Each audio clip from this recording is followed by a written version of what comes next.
Okay. Hello? Yes, we're good. Hello? Can you hear me now? Good, thank you, Stream Master. Hello, everybody, and welcome to another episode of Slaying 101 now with full audio. I am your host, I forgot what I was calling myself now. Your monster of ceremonies, your keeper of monsters, and your general disaster goblin, Savvy. And these are my friends, and we're here to play Monster of the Week. But before we do that, announcements. I don't have many of them because we had a lot of stuff last week. Coming up this week, our regularly scheduled games are happening on Thursday at 8 o'clock p.m. Here on GGK. I'll be back running another game, a little game called All Myths Are True. We're actually having the premiere of our second season on Thursday night. We're going to be playing Tales from the Loop, and I think it's going to be really, really awesome and fun. So join us for that. On Saturday, we are having another episode of Saturday Nights at 3 p.m. Eastern Time. It's going to be a little different than our normal stuff, so if you usually tune into Saturday Nights, you already know this. But we actually finished up the Sarthia campaign yesterday. So we're going to be doing, what are we doing, Sean? A little bit of an epilogue and then maybe some other fun stuff depending. Yeah, we're mostly just gonna be like answering questions, mostly posed by the players, but anything from the chat as well, from anyone who watched. Yeah, because a lot of stuff, they pretty much nuked the setting at the end of it, so got a lot of things to do. No more magic apparently in this Dungeons and Dragons setting, so that's gonna be fun. Sarthia has no magic anymore. If you want to find out how that happened, watch the VOD from yesterday because it was wild. Yeah. There were stars and dragons and magic and now no magic and plane shifting and all kinds of stuff. Lots of fun stuff. My cleric kept everyone alive in the end. Or did she? But we will do that and questions like for the first hour, and then probably some sort of like big kaiju monster fight at the end. The last time I threw a Tarrasque at you guys, I don't know what I'll do this time. So come hang out with us on Saturday. It's going to be really fun. And then we will be getting into the week after that. We're going to be having another premiere, the premiere of our new season of Saturday Nights Thunderball. No sports knowledge necessary to tune into that one. It's going to be really awesome. And then this coming Sunday, we have another episode of The Pursuit of the Black Kestrel, our second episode of our awesome Pathfinder game that Sean is running for us at some time on Sunday, 7 p.m. Eastern Time. So come hang out for all of those. And in the meantime, keep an eye on our Twitter because sometimes we stream video games and do other silly stuff, and we tweet about it when we're going to do that. I think that's all the GGK stuff we have coming up this week. If you don't remember any of what I just said or you didn't take notes, shame on you. Just kidding. But our schedule is, if you're watching this on Twitch, down below our faces. It's also pinned to our Twitter. It's also in our Discord, so check it out. And I'm going to let these fine folk introduce themselves and tell you what they're doing for the next couple of weeks. Who's up first? GB! Hey, what are you doing? The Greybeard Tavern. Check my Twitter for my schedule. It's pinned right there at the top. Let's see. Oh my goodness. Yeah, a lot. But we'll just try to do them quickly. Tuesday night, indoor adventure. Kronk Goreblast is back in Ravnica instead of Waterdeep. So check that out over on Indoor Adventure. On Thursday, we come back to Death's Curios, the second season premiere. My mad scientist doctor had his arm hacked off in last season and got a new steampunky cybernetic, so that'll be happening on Thursday at 4 p.m. over on Encounter Roleplay. Then I think this Friday is Damn It Berries, Ghosts of Saltmarsh. Let's see. And am I forgetting anybody? I think those are the big ones. Check my Twitter for the rest.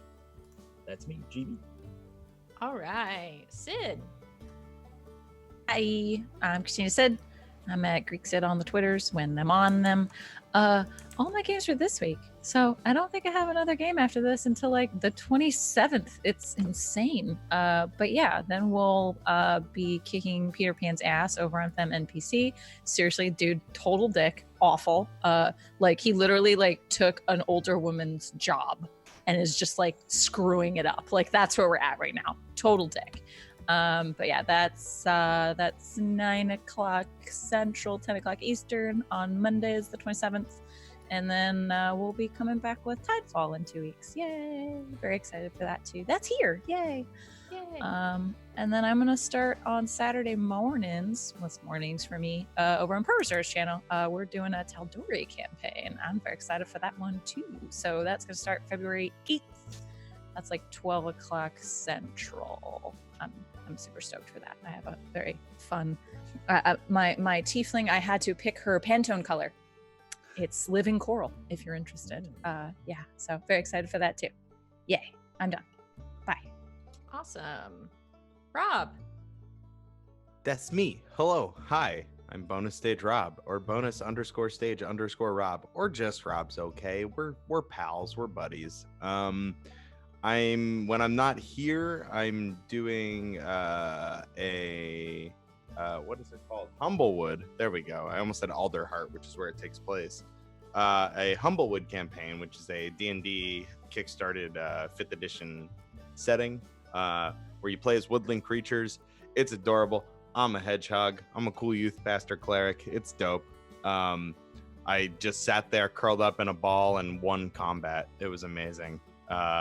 So that's at Thursday, or that's at 7 p.m. Eastern on Thursdays. And I think that's the only other thing I have going on right now. And then I stream at twitch.tv/bonus_stage_Rob. Should be bonus sore. That's a cool dinosaur. Anyway, yeah, that's me. Wonderful. LB.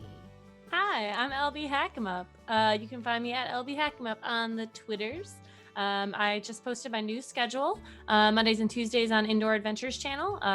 Doing homebrew on Mondays. We are going to have a special guest this week. Jordan with the PH is playing a drow. And then Tuesdays we return to our characters from not Salt Marsh, the other one, Waterdeep. Going to Ravnica, Dammit channel, doing Ghost of Salt Marsh. And then next week, we will be doing here the Pathfinder 2 game where I play a brat, and it's so fun. And then in February, I'm going to be starting a super secret game on Wednesday nights that no one knows about yet. And you won't know anything more until I can say more, so. Ooh. All right. Is it me now? Do I It do I is you talk for now. a second? Most of my stuff's already gotten I said announced your at this stuff, point. yeah. So yeah. Hi, I'm Sean. I play Wynn. That's it.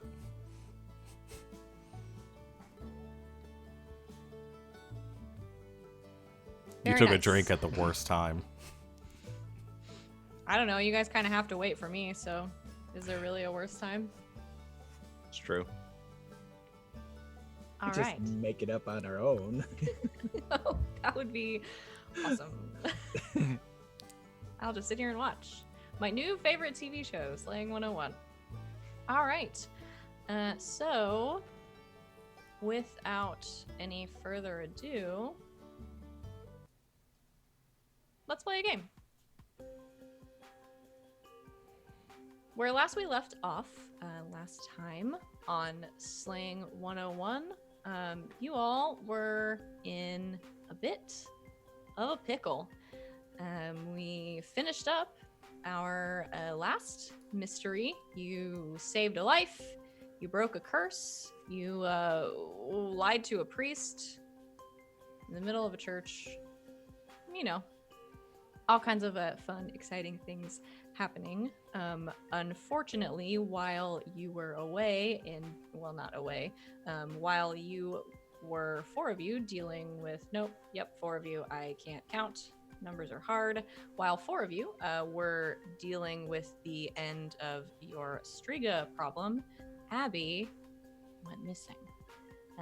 Travis received a sort of frantic call from Ajax, letting him know that he was supposed to meet up with Abby that morning. She had not shown up, and no one knew where she was.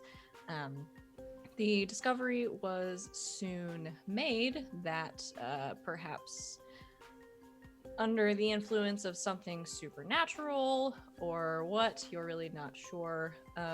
Travis's ex-partner, Stan Sutton, had something to do with Abby's disappearance. You traced him to an abandoned warehouse, which you then infiltrated very loudly, and started Sally a little bit, beating the shit out of the man. While this was going on, in the midst of the chaos, you have seen Abby in the room, tied to an old desk chair, seemingly asleep or unconscious. And all of a sudden, as Sally sort of landed a pretty intense blow on Stan, everything in the room froze, and everyone else completely unmoving around him. Travis, you saw the large black mastiff that had previously been in the room, and seemingly Stan's companion transform in a flash of green light into a man with a shaved head covered in tattoos with bright green eyes. And he approached you, though you are unmoving, you are still able to speak, and said you needed to talk. What do you do?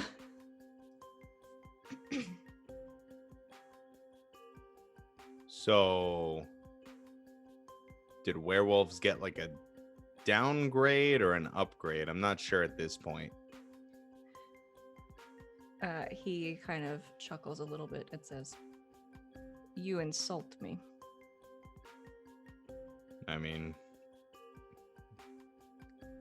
you started it, so.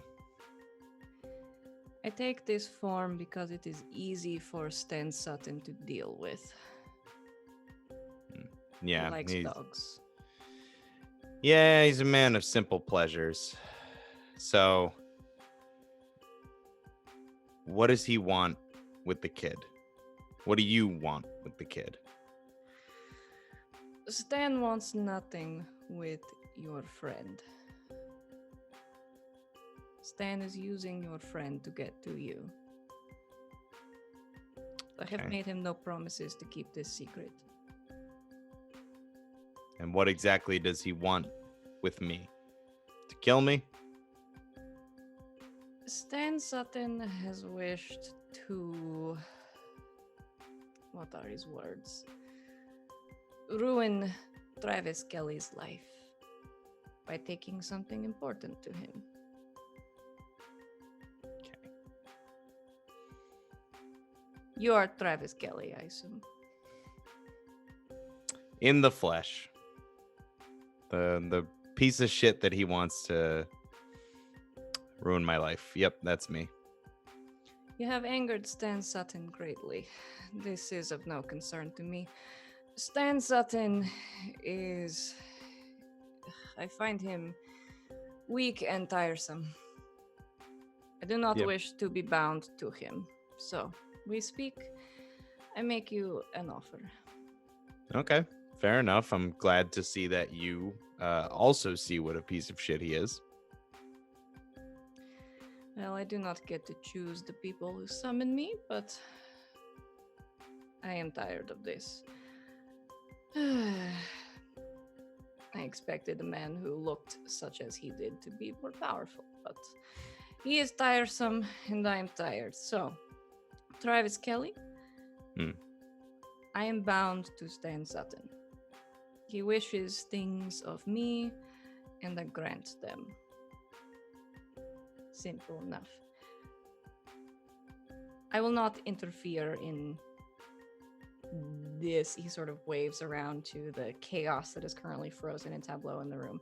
This, for as long as I can. You break the bond between Stan Sutton and me, I will leave you and your friends alone. Leave your town, and I give you Stan Sutton's last wish as a parting gift.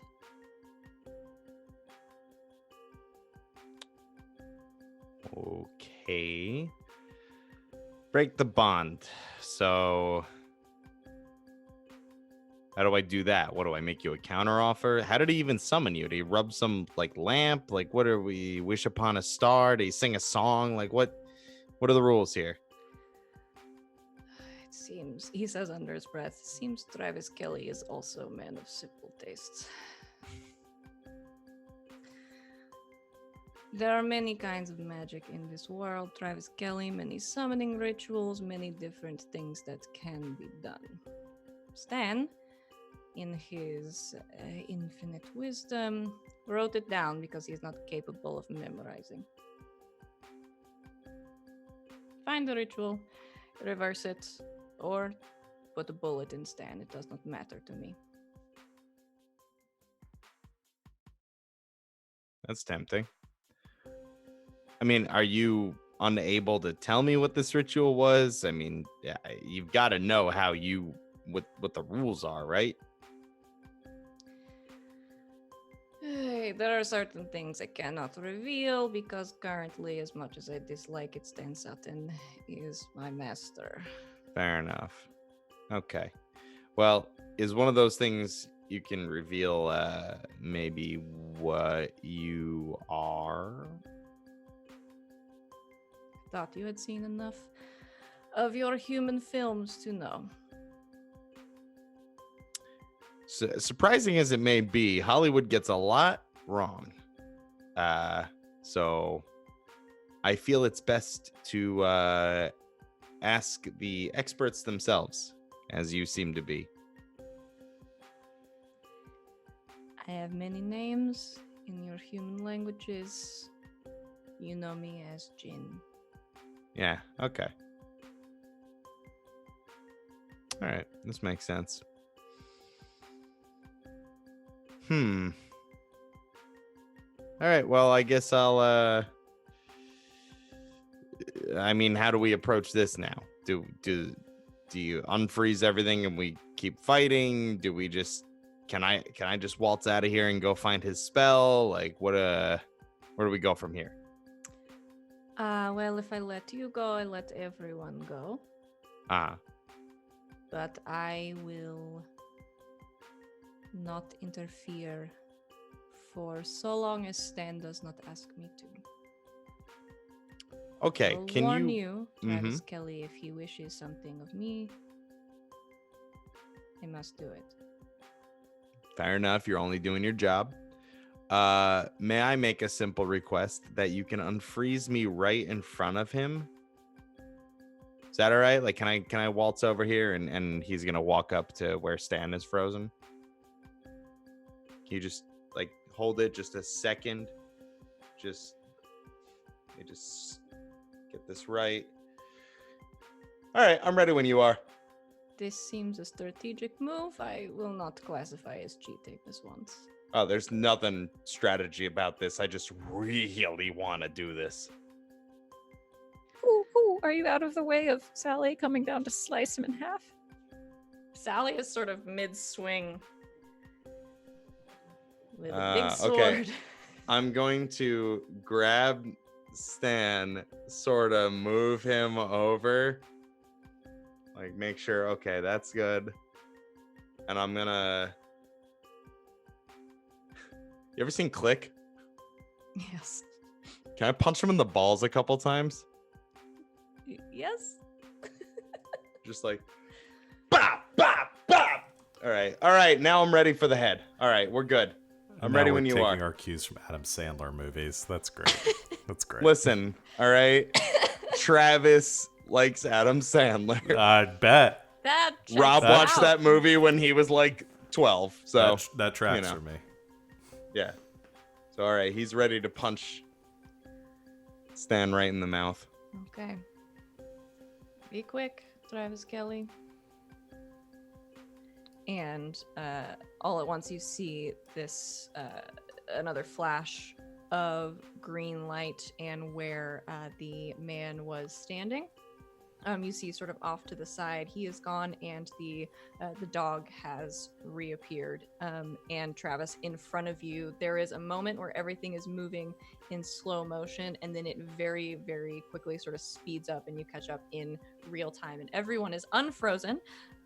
Sal, you are swinging down with this giant sword, and all of a sudden Stan inexplicably, without, you don't see him move, it's like he is teleported a few inches to one side, and Travis is now right next to you, winding back and letting loose a fist right into Stan's face. So simultaneously, I think, Travis, you go to connect with his face, and there is this loud sort of scraping sound as the sword sort of comes down on the concrete wall behind where Stan once was and is no longer. Travis, let's roll to kick some ass.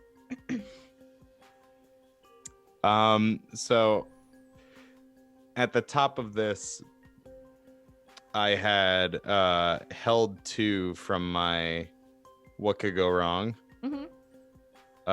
Can I spend a hold to inflict +1 harm? Yeah.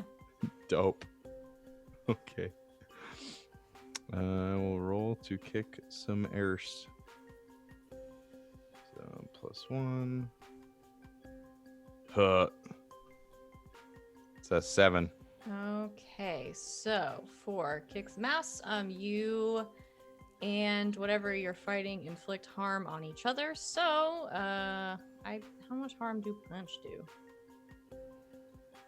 1 probably. Usually, yeah. So 1 harm +1 from your hold. So 2 harm right to Stan's face, and he, boy howdy, did already have some harm done to him, and he is just a human man. So as you all sort of hear this scraping sound, as Sal's sword sort of comes down on the concrete, there is this just cracking sound as Travis's fist just lays right into Stan's face, and his head kind of swivels to one side, and you see his eyes kind of roll up, and he slumps to the ground, unconscious. How did you take 1 harm because you hurt your hand really bad. Yep. Yeah. Oh, that's worth it. Ooh. Straight wrist, tuck the. Never mind. We'll go through that later. I don't miss. So Sorry. what the hell was that? I'm sorry. That was me. I can explain. Just are we bringing the dog? You were shooting the what's? I'm just Forget the I'm dog. gonna untie Abby. Okay. Dog's very cool. Let me go help you with the kid. I'll explain everything in a bit. Just somebody watch that piece of shit. All right. Don't let him talk to the dog. And when you turn, Rex is in the doorway with the mega taser. Yeah, tase Stan if he even so much as stirs. He is not allowed to talk. I mean it. Big hooded nod. And Rex debates shooting him now. But keeps it to himself. Untying Abby. All right, so you go over to untie Abby. She is fine for your purposes. She is asleep. How's she doing?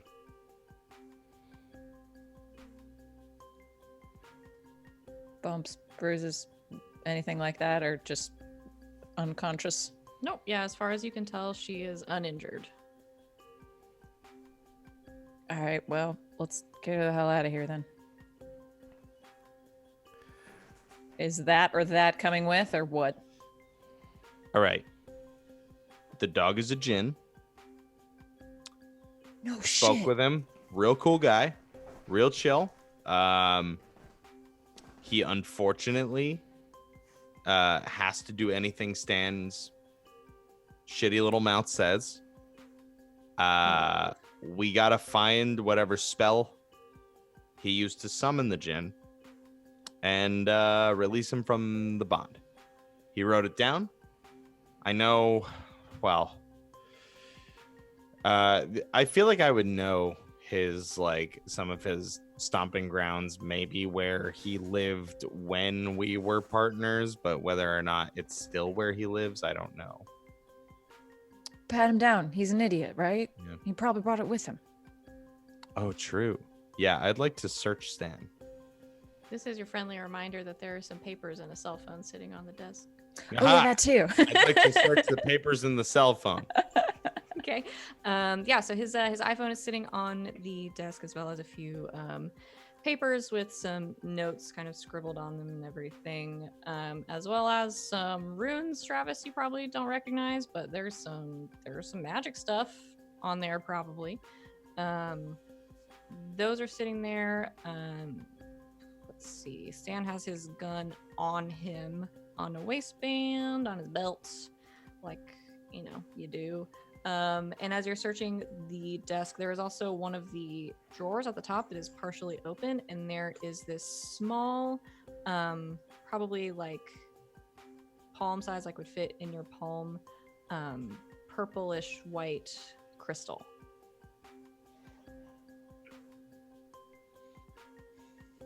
That could be important or look really nice on a necklace. Either way, probably take it with you. Yep. Yeah, and Travis will pocket that. I'll just scoop up Abby at this point. Yeah, I'll Cool. grab all the papers with the runes and everything on it. Are y'all still alive in there? Oh, yeah, it's cool. Oh, yeah, killer, we're good. Cool. I'm just gonna head outside then. Can I also search Stan? Yeah, you sort of rifle through his pockets. He's got his gun sort of holstered on one hip. Not a whole lot of other stuff. Car keys, wallet, that kind of thing. I will empty his wallet and take his gun, please. Okay. You do this. Actually, I'd also like, does he have a license? Mhm. Yeah, I'd like to take that and give that to Rex and say, have a field day. Okay. Credit cards. Ah, it's a good call. Credit cards as well, please. And if he has like a gift card to like an Applebee's, I want that too. It's Chili's. Okay, that's fine. Yeah, they have that nice app sampler. It's Mhm. pretty good. Mm-hmm. All right. So you scoop up Abby and take Stan's things. What do you do with Stan? Here, why don't you take Abby and I'll Yeah. hand you Abby. I'll get that. And hey, I feel like I'm calling you like human or something. Jin, are you coming with us, or what are we doing here? I'm just talking at the dog, I guess. The dog sort of like cocks its head to one side, and then stands up and kind of walks over to you and just kind of looks at you. I guess we're gonna figure this out then. So I got this shit bag, and you want to come with us? I think the dog just stands there, just like looking at you, like expectantly. Cool. All right. I'll fireman carry Stan, I guess, and roll out. Here All we right. go. Nailed it. I knew you meant like dog stand on 4 legs. There was a moment though where I thought stand on 2 legs, and I was wondering why no Yeah. one was freaking out. I just want the like I'm picturing all those pictures of like cats sitting like humans, like Yeah. just like The legs crossed. Yup, that's exactly what is happening. Oh man. Okay, so you all roll out. Where do you go? Go find Wynn. Outside, I guess. A lot of electrical tape, like around this way, and then around his skull, and then so it's Okay. Wynn's just Love it. outside, kind of like hunched over a little bit, like leaning against the wall, just like. Did you go for a jog or something? What? No, I was just really worried. Like, gun. I'm just glad everything went okay. No, we're good. Yeah. Yeah, flawless. Also, we have a genie now. Or at least Jin. they're- A Jin. Jin. Sorry. Yeah. Is there a difference? Yes, and I will thank you to remember that. And then he kind of like gives Sally a look like. So I guess they're rolling with us for a bit. All right. We gotta break something, right? Some sort of bond. We need thing? to break the bond between the two of them. Shipbag over here summoned them, and they are bound. He doesn't even want to be with them, to be honest. We chatted for a bit while we were all frozen. None of you remember being frozen. Like not even me. Oh, you do, but when you Oh, said okay. that, no one else Yeah. does. All right. Sure. Okay. So, need to free. Is that why I missed? Yeah. Are you fucking kidding me? Listen, I'm sorry. I will chalk that up to interference. If you've got to me, I feel like it wasn't a legal play. Doesn't I feel count. like you're still batting 1,000. It does not count. Exactly. It doesn't count. I just really, really, really wanted to punch him in the nuts. Oh, you pushed me in the nuts. Yeah, like 3 times. It was awesome. Nice. I like still have him over side, like high five. I wouldn't use that hand. There you go. Oh, okay. Yeah. Cool. What's wrong with Abby? She is unconscious. Right. No, I can tell that by looking at her. I don't know. Sally thinks she's all right, Sal? I mean, She's breathing. She's not, no bumps or bruises. Just listen, out. we got her. She's alive. magic zonked. Yeah. Magic I- zonked. I There you could- go. I could try to wake her up.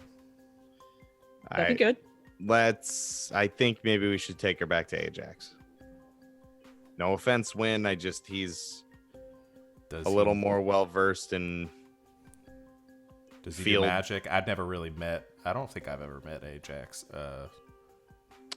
He is a fellow hunter, so All right. Well, possibly does magic. Unclear. I just Oh, know. wait, is this the boyfriend? Oh yeah, this is the boyfriend. Oh, nice. Yeah, Yes. Abby He's, has a boyfriend. yeah. He's That's weird. a fine specimen. All right, yeah, I gotta go see this at the very least, but yeah, we should probably get her up and Yeah. see what she saw. All right. All right. Fine, then. I'm I not. won't do I'm anything. not crazy about taking him to the Haven though. Yeah, I just throw him in the trunk. Yeah. Okay. Trunks work. Tie his hands to make sure he doesn't get out of it, but yeah, should be fine, right? Maybe I'll watch the trunk or something. Rex, you got more tape? Awesome. Hog tie? Zip tie and Oh, even duct better. tape. Okay.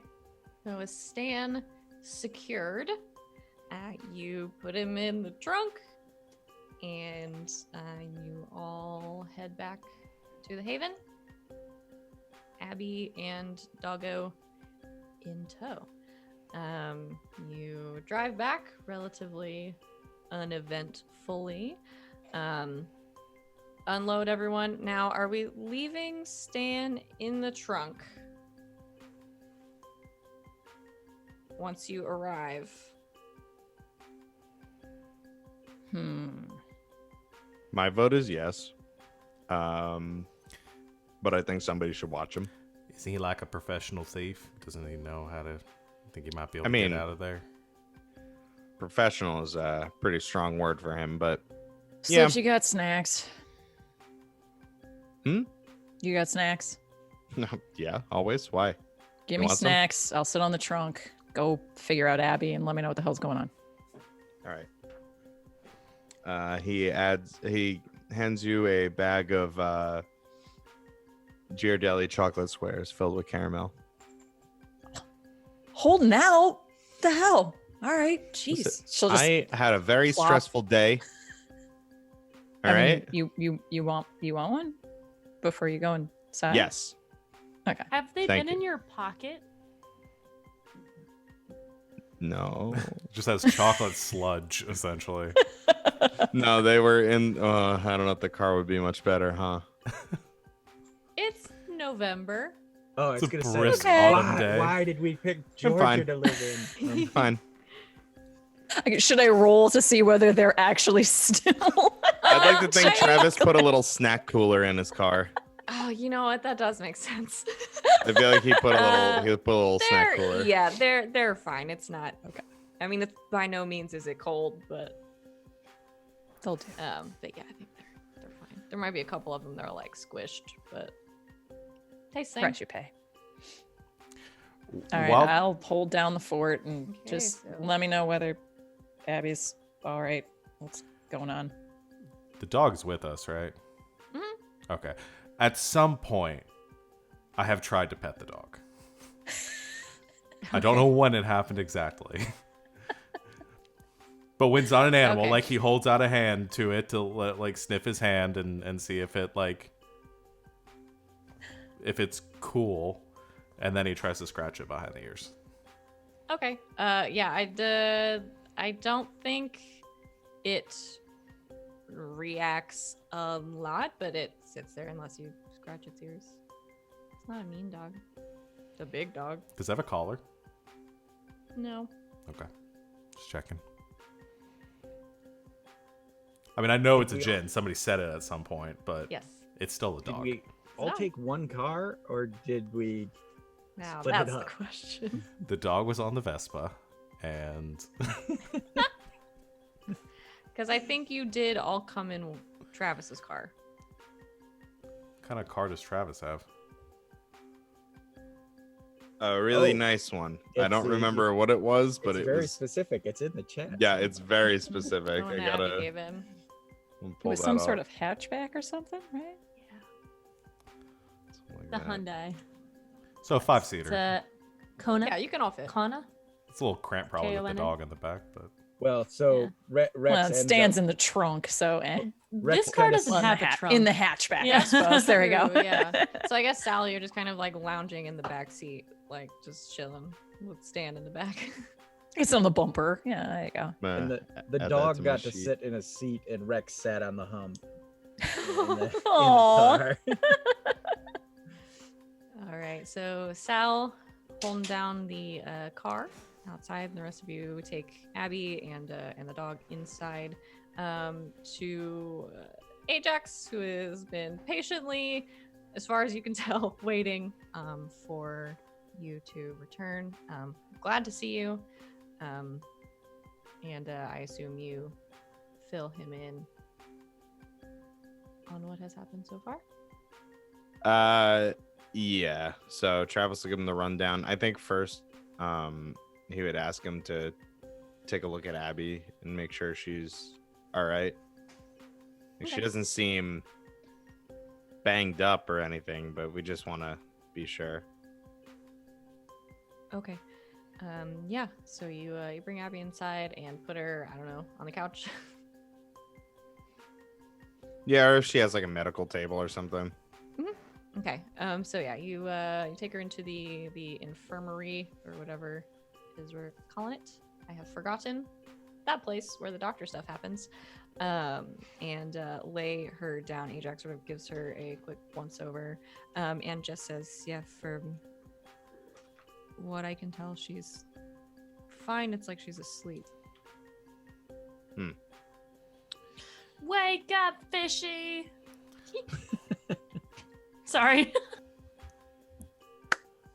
I think it might be a magical. Hi, I'm Wynn, by the way. Oh yeah, everybody. This is Ajax. So magic, maybe. Most likely. So now And- can I do something about it? Is he wearing his mask? Probably not. Okay. No? You're shaking your head no? All No, unless he's on like an official job, he doesn't wear a mask. Otherwise, So I'd be you- staring. Like a dude. You hear a very electronic or kind of a wolf whistly kind of deal from Rex's buzzing. I think he looks a little flustered, probably.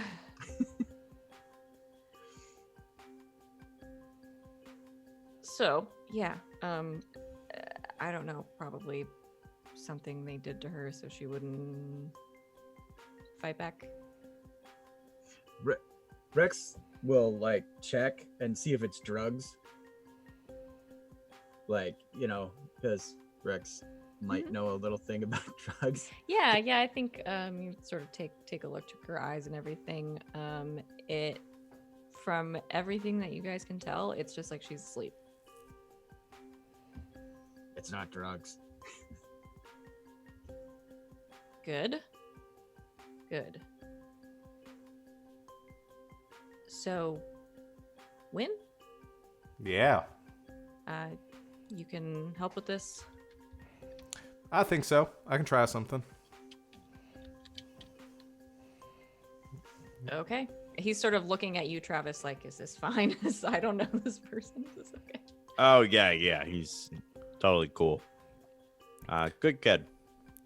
Just like flipping through his journal, which has some new pages in it, and she's like, "Okay, so David and I did. All right, so we did work on this the other day, so I wanted to try this out." And just like sets it down on probably whatever like the medical tray table is over there, probably scattering some sterilized equipment, and begins to like prepare the the ritual. And I guess would this count as like a removing a curse or banishing a curse? Yeah, I think so. Okay. Then I will use magic. Do it. Roll plus weird. This is going to be amazing if it fails. No, that's an 11. Damn. So that I was going to banish a curse from a person. Okay, so the magic just works. So after a second, you see this sort of slight glow wind travel sort of from your hands, kind of over and settling over Abby. And she begins to wake up. But before she does, Abby, you've been asleep for a little bit.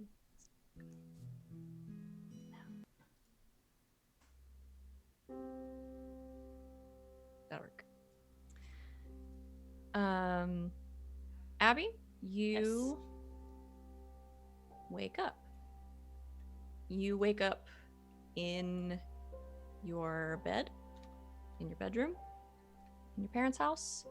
The big canopy sort of surrounding you, a little bit sheer, letting in just a faint glow from the rising sun.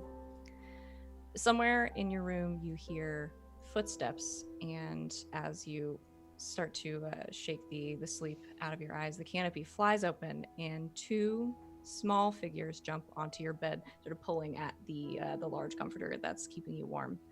And the sunlight streams in, and you see the two laughing faces of Elizabeth and Emmeline, your two younger sisters. They start to shake you, and they are laughing and saying, "Abby, wake up! Wake up! Santa Claus came last night." Is it time already? Yes, and they're like pulling at the Okay. comforter and pulling on your arms. I'm gonna get up and put on my robe, put on my slippers, and scuttle out of the room. Okay, as you're putting on your robe from the hallway, you hear another familiar voice, the voice of your mother, saying, now, calling down the hallway, "Lizzie, Emma, leave your sister alone. She's had a long week of exams and she needs her sleep." It's fine. It's Christmas, Mom. And you see her face peek around the door frame, and she smiles at you, and she kind of sighs and says, "If you're already awake, come downstairs. We're having breakfast before gifts." And Emma and Lizzie sort of groan very dramatically and kind of throw themselves down on your bed. Abby also groans. And your mom kind of shakes her head and leaves the room. Your two sisters sort of get up and start pulling on your sleeves, and they're sort of chattering back and forth. And Lizzie turns to you and says, "Oh, Abby, Patrick called. Him and Grace will be here today instead of tomorrow." And Emma is sort of pulling on your other hand, and she says, "It's he and Grace, Lizzie." And they sort of bicker until you reach the landing of the stairs, and Patrick and Grace. Patrick is your older brother, and Grace is his wife. You follow your mother and your younger sisters down the stairs and look out into sort of this grand living area of your home, and you see it decked sort of wall to wall with Christmas decorations.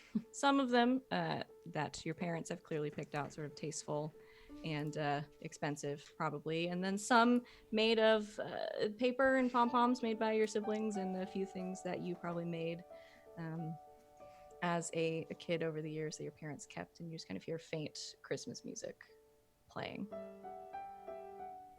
It's Christmas morning on your home. Abby, at some point while the girls were bickering, mentions that Santa's always watching. Just because he came this year doesn't mean he's not gonna come next year. You have to behave. And then she's gonna tickle attack them. You do so, and they, hearing this, sort of look horrified about Santa, and they say, "Well, he's not watching on Christmas." What do you think? Of course he is. He's always watching. They get these like big bug eyes, and they're just looking at each other like, "Oh no." What have you done already today? But yeah, you hang out with your sisters for a little bit, and as you're sort of tickling them and everyone is laughing, you sort of fall back onto the couch, and just briefly across the room, you see something moving, something that looks out of place. It's hard to tell, but it looks like a person, but somebody you don't recognize, just quickly sort of walking out of the room and around the corner. Did they appear to be in a uniform? Well, actually, we probably wouldn't have people in the house during Christmas. Probably give them Christmas Day off, right? Probably, yeah. No, they didn't. It was hard to see. Those they were wearing dark clothes, but it's yeah, just like a weird, almost like you can convince yourself that you just imagined it. Okay. Maybe I'll stand up and go check the hallway just to be sure. Okay. Yeah, so you stand up and sort of walk towards the hallway and look down it. You don't see anyone, but as you sort of focus, like looking down the hallway, to sort of search for this person, you are all of a sudden somewhere else. You are in the kitchen of your house, sort of you've taken your robe off and sort of wearing like an apron over your, I don't know, sweatpants and t-shirt, whatever it is you're wearing, and you find yourself sort of pulling on a pair of big oven mitts and helping your younger sisters pull several batches of cookies out of the oven. Your mom sort of moving around behind you, putting the finishing touches on the Christmas dinner.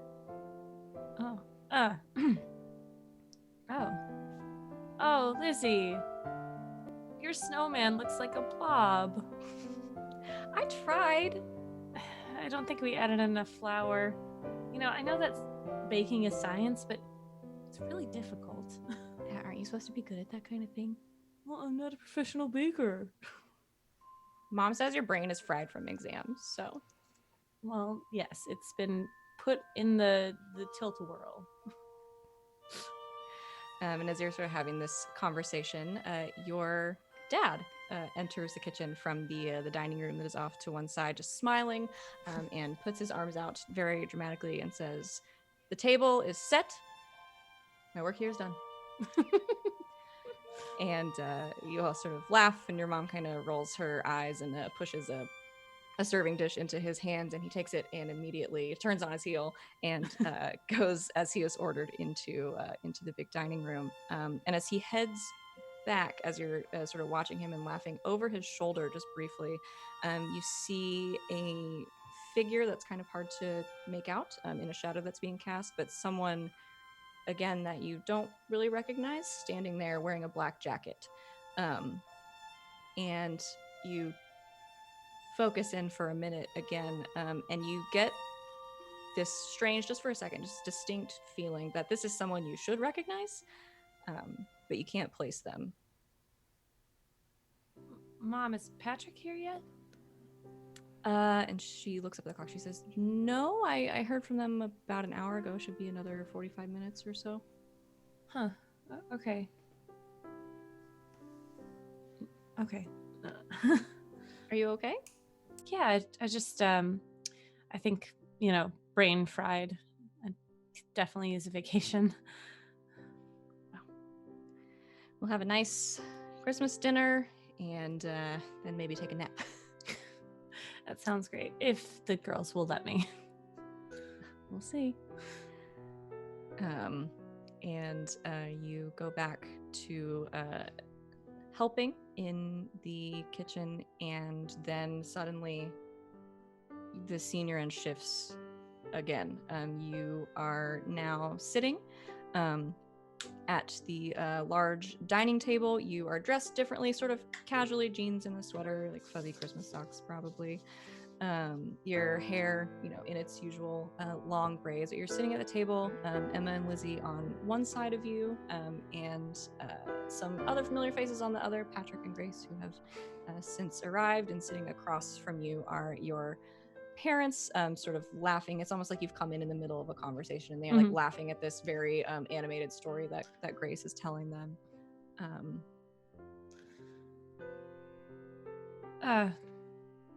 She'll just kind of shake her head and look around. This is dinner. Must be dinner. Looks like dinner. Oh. She's like, I must be way more burned out than I thought. Maybe I took a nap or something like that, and I missed. I'm still waking up. Okay. Yeah. So you eat with your family. As the conversation dies down a little bit, the wine glasses around the table are empty. Your mother sort of looks up at you and smiles and says, "Abby, will you fetch another bottle from the kitchen? They're on the rack next to the refrigerator." And your father, who has sort of been like laughing uproariously at something that your brother has just said to him, says, he's like sort of like very fake, like stage whispers to you, like, "You can get yourself a glass. I won't tell your mother." And she's sitting right next to him. Abby will get up from the table and kind of take note, whiter red, and head out towards the kitchen. Okay. You head into the kitchen, which is messy after sort of the preparation of this large meal. Dishes stacked everywhere. Head over to the wine rack in the nearby wine fridge, and grab one of each. Bottle of red, bottle of white, just to be safe. And you turn to head back toward the dining room, and as you do, you see something sort of out of the corner of your eye, moving past these large, like, sliding glass doors that lead from your kitchen, sort of outside, onto a deck that is on one side of your house. You see a figure in a black jacket, the same one you saw before, but this time you catch his face as he stops and turns to look at you. He has black hair, a little bit longer, that reaches kind of almost to his shoulders, brown eyes, and a small hoop piercing in his left ear. Abby will put the bottles down on the counter and like stare at him for a second, like, okay, this is real, this seems real. And he's walking by, Yeah, he walks by and then I think he stops and sees you looking at him and sort of turns to face you. Um, and you see as you look at him and he looks back, he has this just this faint kind of smirk on his face. But as you look at him, that expression sort of quickly fades to this look of sadness and like concern, like he is very worried about something. And he walks up to the glass door and sort of puts a hand on it. Abby will walk up to the glass door and do the same. Okay. You do so, and he's looking at you, and it you can see his mouth moving, like he is trying to say something to you, but you can't hear him through the glass. All you can hear is sort of the Christmas music in the background. I'll open the door. Okay. You go to open the door and you grab onto the handle, and you can see him do the same on the outside, like mirroring your movements. And as you pull on the door, you are startled by a voice sort of in the kitchen with you. It is your mom, sort of, who has stepped in and said, "Abby, are you okay?" Is the person still there? No. You look towards your mom very briefly and look back, and he's gone. Yeah. I thought it's getting kind of warm with the fire. I thought we might want to open a window or a door or something. Sure, yeah. Go ahead. Just lock the screen. Right. She'll open the door, lock the screen, and kind of like pause and look around. And then go back to the bottles of wine and bring them back into their family. Okay, yeah. You go back into Christmas dinner, and I think you're sort of preoccupied for a while by this person, 'cause especially in that moment where you are right up on the glass with him. He just looked so familiar to you, but you can't place it. He doesn't seem like anybody you know. Yeah.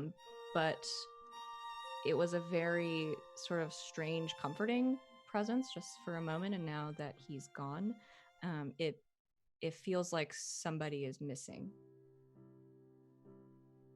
But everyone's at the table. I think after dinner, Abby will excuse herself to maybe go rest in the library. Okay.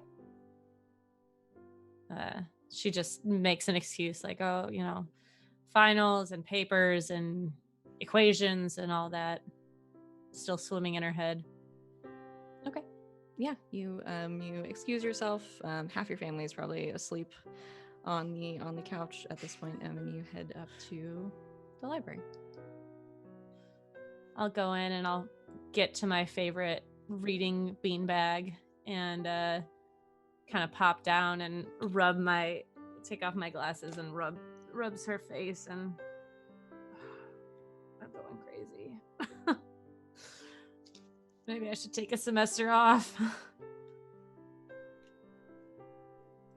Okay.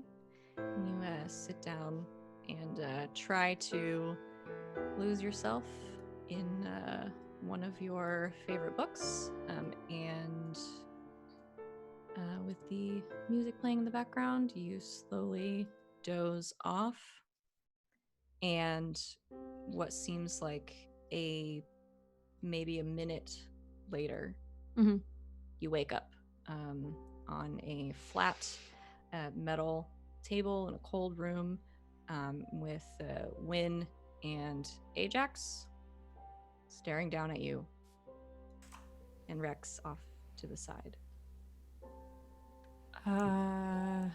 Oh, she's awake. It worked. Awesome. It worked.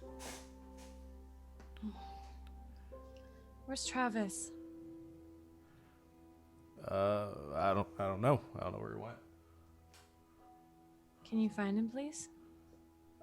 Yeah. Text to Travis. She's awake.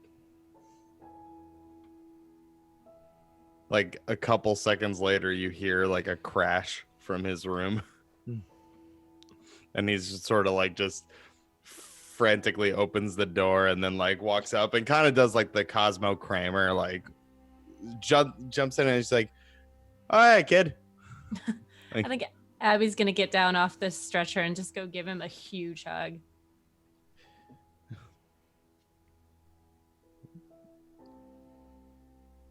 Did you hit your head? No. I had a dream.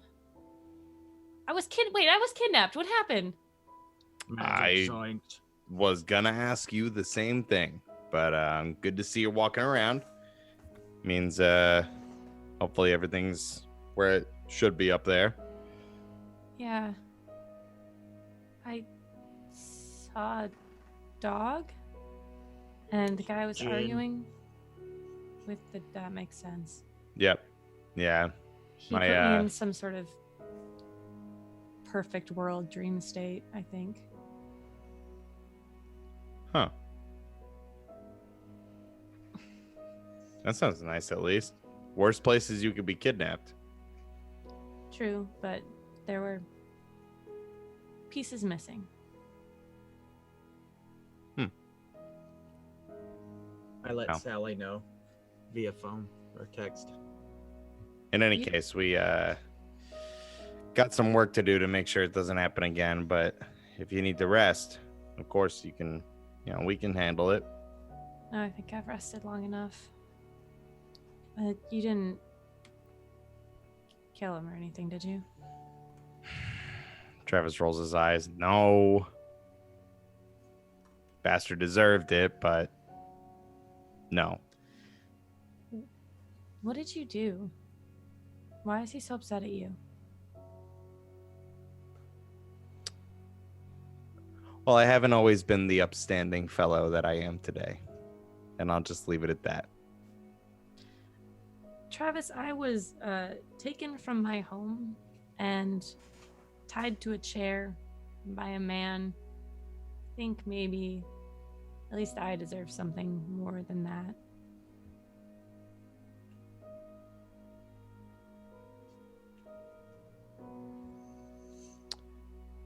I turned on him. I left him behind on a job, let him get burned. Like I said, I was a piece of shit. Still working on that, I guess. Yeah, I mean, the guy he's got a bone to pick with me. It's no big deal. What do you think's gonna make him stop? Is that a lie? The bone to pick with you? No, yeah, that's absolutely true. Travis, yeah. Yep. I don't know.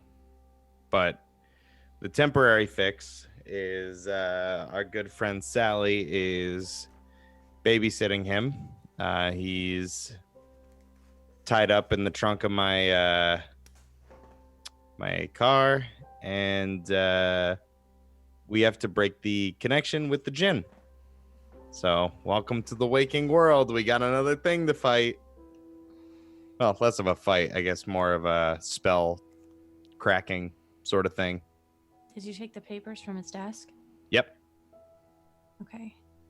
I don't think that he's gonna stop if you just keep being mean to him.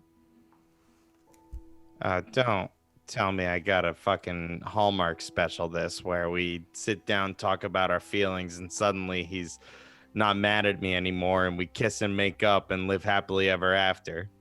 I mean, he doesn't seem like your type, but I kind of meant you No. can pay him off. I am not giving that son of a bitch my money. Well, didn't you kind of screw him over before? Wouldn't that be the good guy thing to do? I feel like we're getting off track here. We have to sever a connection of a djinn. Abby have you looks back, kid. over at Wynn, then Ajax, and rolls her eyes.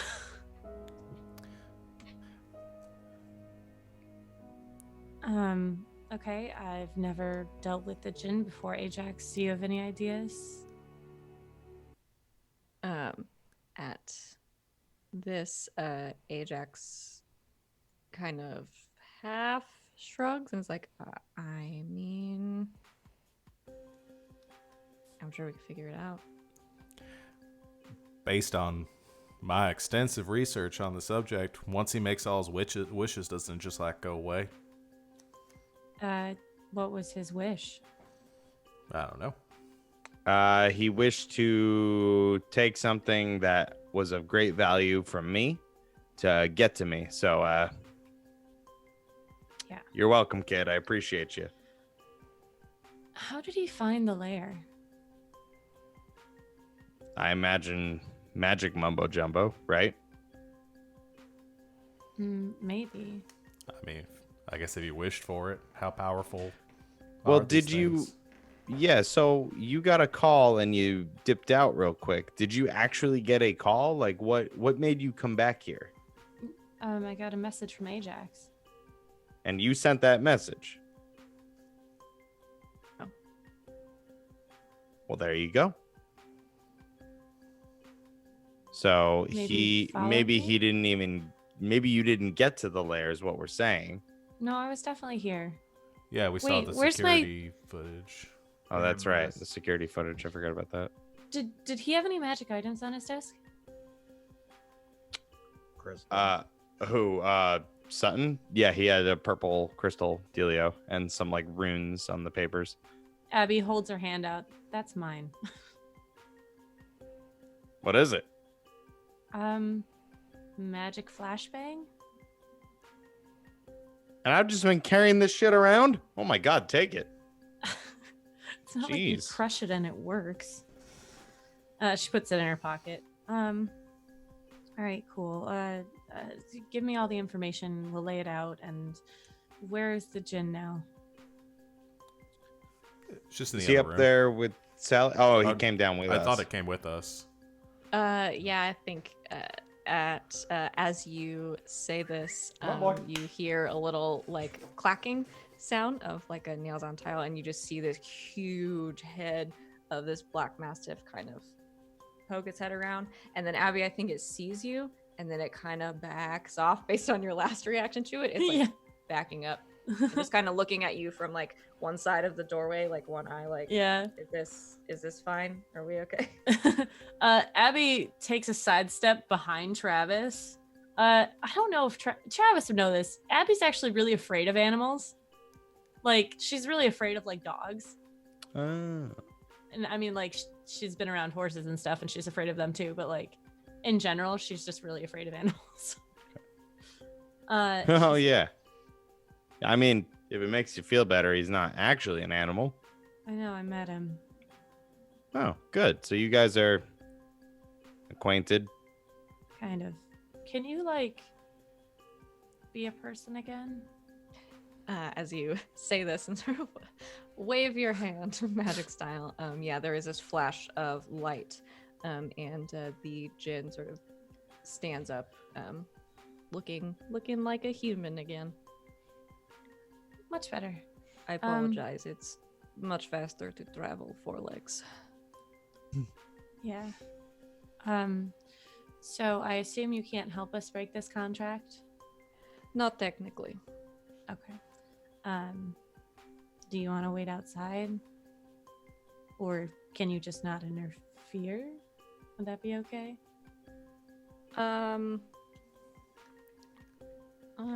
Well, depends on phrasing of contract. I think as long as you do not see what you're doing, can't technically stop it. Okay.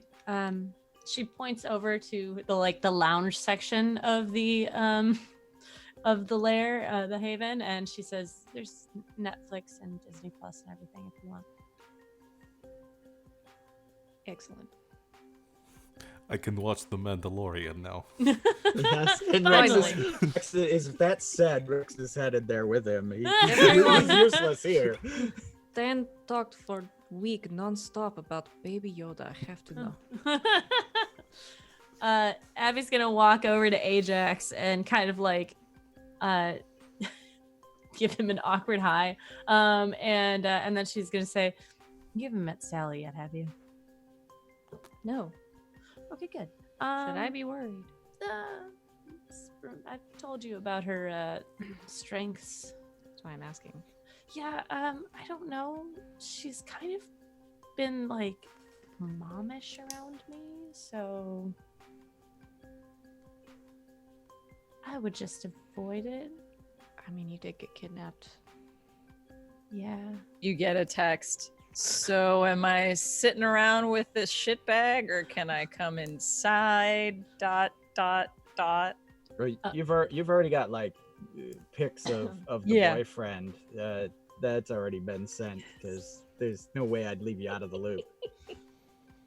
Excellent. He is a handsome, handsome Grecian man. Mhm.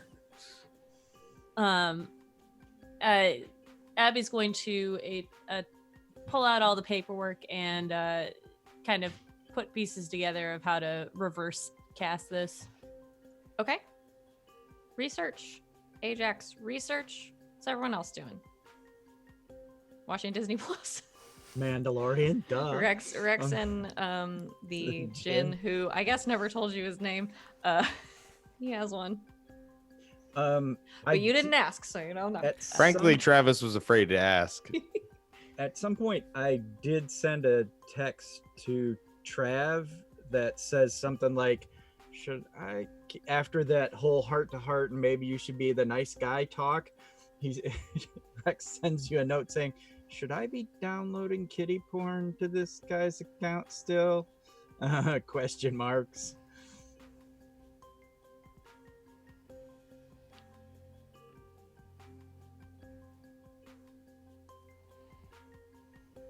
I'm trying to think of ways this It's could possibly it's backfire. just to you, so.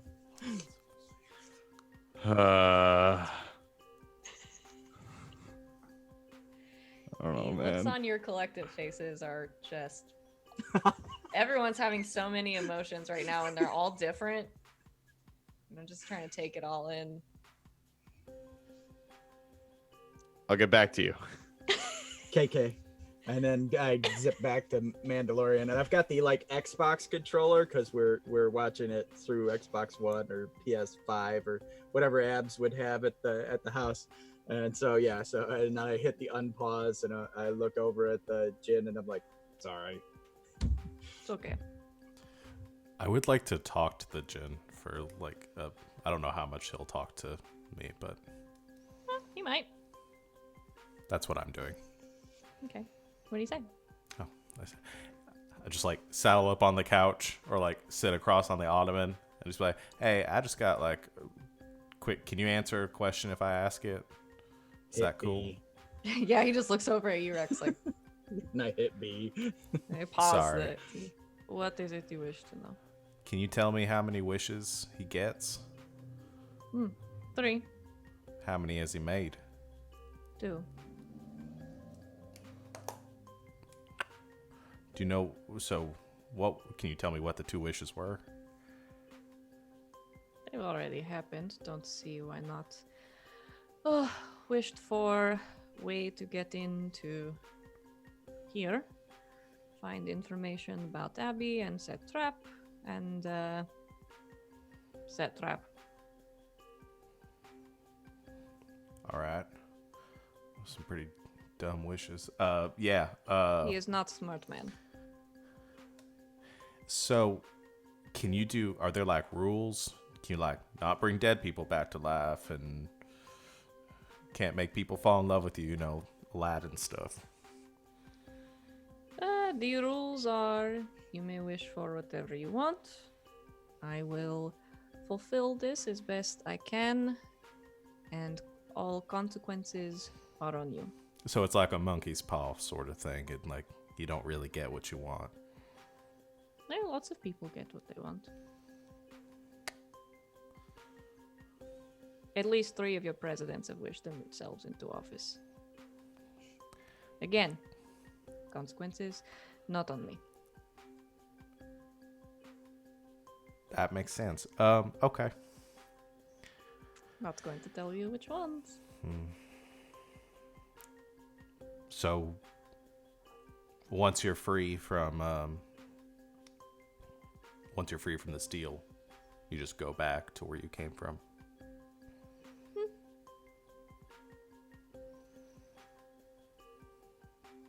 All right, What do cool. you get out of it? Oh, yeah, that's good. That's a good question too. What is question? What do you get out of it? Yeah. I mean, entertainment. It is not a life I choose. This is what I am. So if somebody wished for you to be free or something, would that be like? Again, Free I'm from Stan? having to Stan Felton? do this. Again, it's a human movie thing. All right.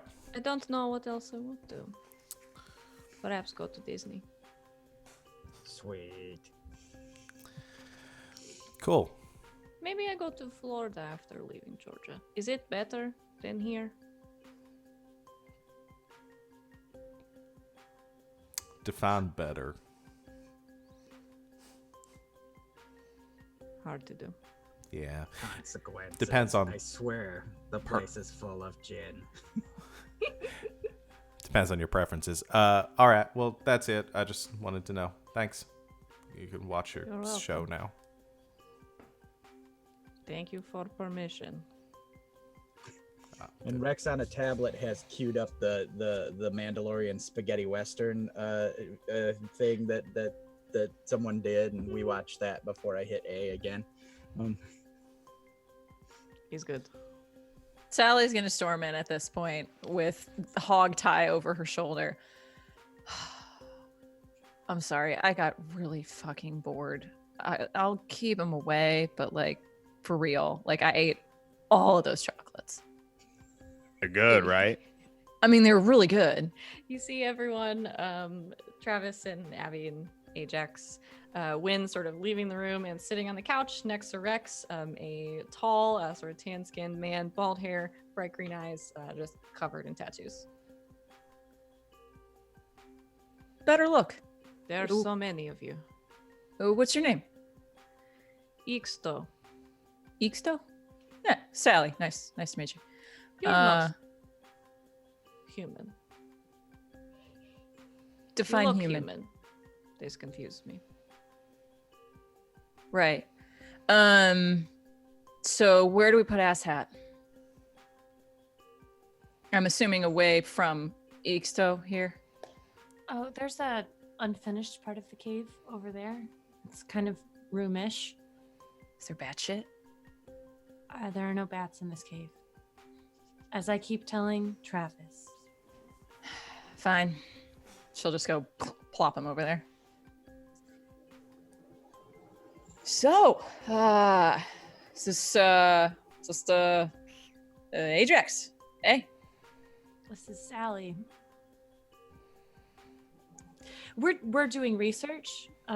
cool. No, pleased to meet. Just the hardest possible handshake there is.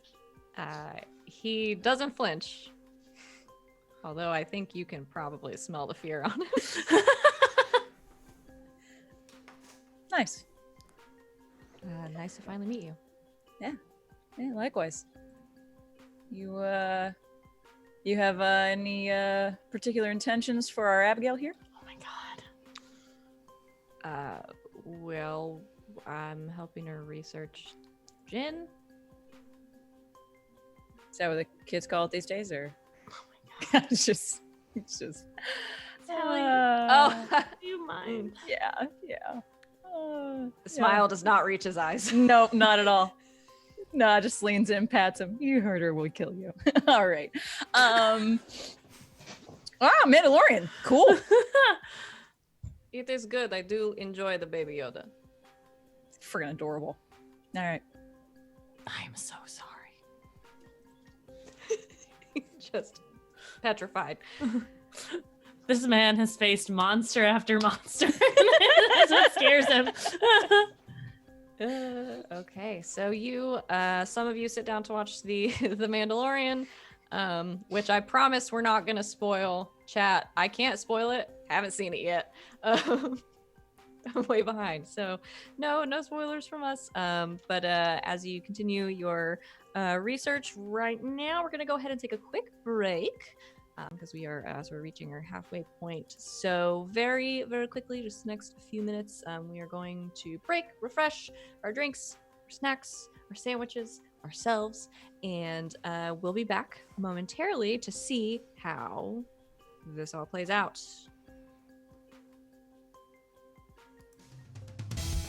And welcome back, Internet. Thank you for hanging out with us while we took a quick break, but we're back and better than ever here on Game Nights. If you're just now joining us, this is Slaying 101. We're playing Monster of the Week, and there's a gin in the mix. So we're going to pick back up right where we left off. Those of you that are wanting to do some research, I'm going to have you roll to investigate a mystery.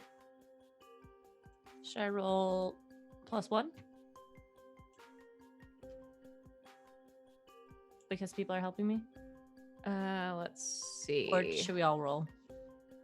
It is up to you. You can roll and see if you would like anyone else to help you. The help out move can be taken after you make the roll too. So, cool. I rolled an 11. Well, you don't need it. Ballin'. So yeah, Abby, trying to move to load. You can ask 2 general questions or 1 specific question, and based on how you're investigating, I will tell you honestly and with good detail what you discover. Okie dokie. What would you like to know? Let me look through the list. Oh, it doesn't have to be specific questions. I can ask my own, right? Yeah, you can ask your own. Okay. How do I reverse this? How do you indeed? This is gonna take, from a game perspective, some big magic. Okay. You have mostly the information that you need. You have enough from Stan's notes to be able to sort of piece together what he did. What he did is sort of weird. Rudimentary is not really the right word for it, but it is as if he's taken things from multiple sources, like multiple different sort of types of magic or like backgrounds, and kind of smashed them all together and created this sort of monstrosity. So undoing it is going to be a little difficult. It will take probably a long time to cast. Once you sort of get everything together, it's probably going to take a few hours of concentration to do this. You will need to use magic as part of the ritual, and you will need some people to help. Okay. Abby will explain to them how we need to do this. I'll probably need at least a couple people to help, and it's just gonna take a while.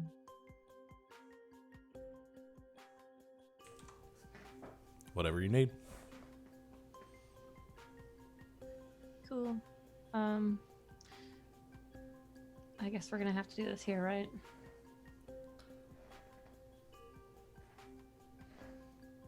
Doesn't seem like there's a better place.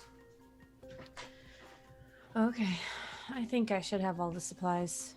I can grab some things from Davian's library if you think that might help. I think we know everything we need to know. I think it's just supplies and setting it up. Okay. All right. Travis, this is gonna take a while. Do you think you could make our guest a little more comfortable than just laying in a cave? I'm sure he's woken up by now. Yeah, I'll get him a pillow. Okay. All right, fine. 2 pillows. You can't talk. Yeah, I ain't gonna get too comfortable because the guy still got what, 1 wish? Yup. And I like my internal organs exactly where they are in my body. Can you at least bring him a chair? Fine, but I'm gonna give him the squeaky one. Fine. Travis goes off to find the squeaky chair. Go off to find the squeakiest chair in the place, and you take it down to the part of the cave where you have left Stan, who has come to at this point, but cannot speak, for his whole face is taped all together. So he just sort of looks at you as you walk in. Doesn't even make any noise, just sort of sits there.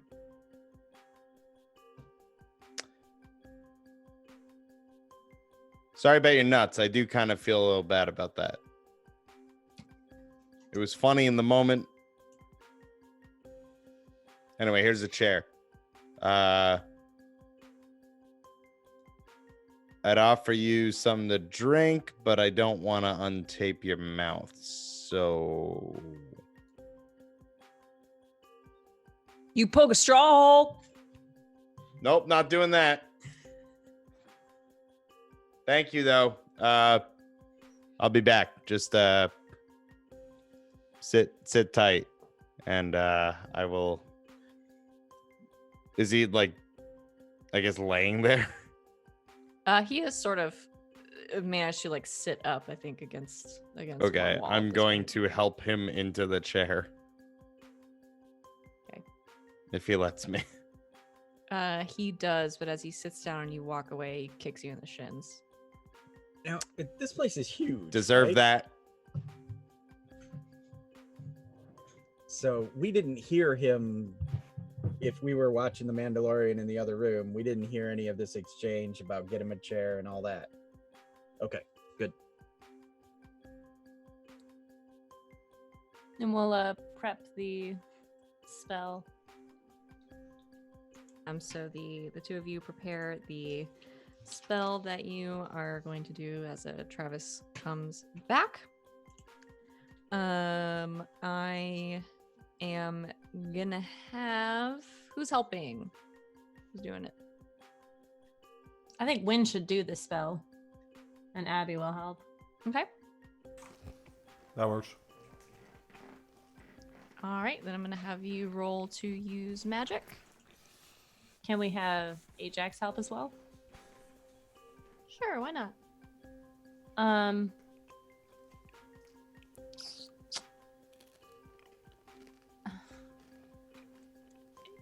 I will remind Wynn that I have a certain move that if somebody asks me for help, they get a +1. If they ask me for advice, then I give it to them. That is a good point. I'd have forgotten about that. So is it supposed to be like drawing the thing out on the ground? I can't tell from the picture. It's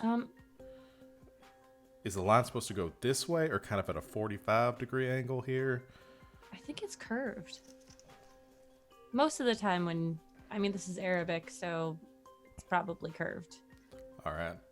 So And the script on the top is incorrect. It needs to be more connected. All of the letters connect. oh, you know what? I think I was holding it upside down. Yeah. Okay, that makes more sense. Yeah. I don't And then know she's if gonna start explaining to him about the history of jinn, and like they come from Arabic culture, and this is mathematics stuff and all that. You're learning a lot. It's like hanging out with Davian. Yeah, I think actually in this case, in this specific situation, I think Wynn is actually interested and listens and maybe asks some follow-up questions and things. Yeah. Cool. Okay. So you've asked Abby for help. Yes. What did so- you get? What do you What? get if you're asked for help? A +1 ongoing. Well, following the advice. Okay. Okay. Oh, and I get to mark experience. Fuck yeah, I forgot about that part. Nice. All right. I also get another +1 because my last roll was use magic. Was. So that's a +5 on whatever I roll here, to this roll specifically. I don't think you can fail. We'll 'Cause see. The lowest you can roll on the dice is, well, the lowest you can roll on the dice is 2. It's 2, yeah. +5 is 7. Let's see what happens. I rolled about as badly as I could, but I don't think that's enough to where a help out would help. So that's an 8. No, yeah, that help out would make it a 9, and that is still a partial success. God, finally. What?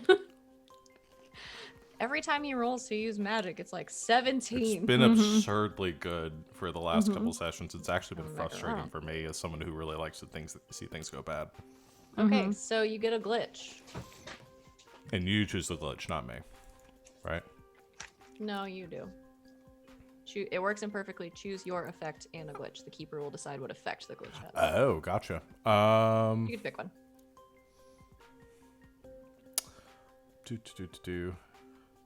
Problematic side effect is my just catch-all favorite, so I like that one. Good. What a good choice you've made. Thank you.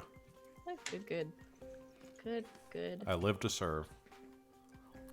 Well, here's the thing. Yeah, so with the help of Abby and Ajax, yeah,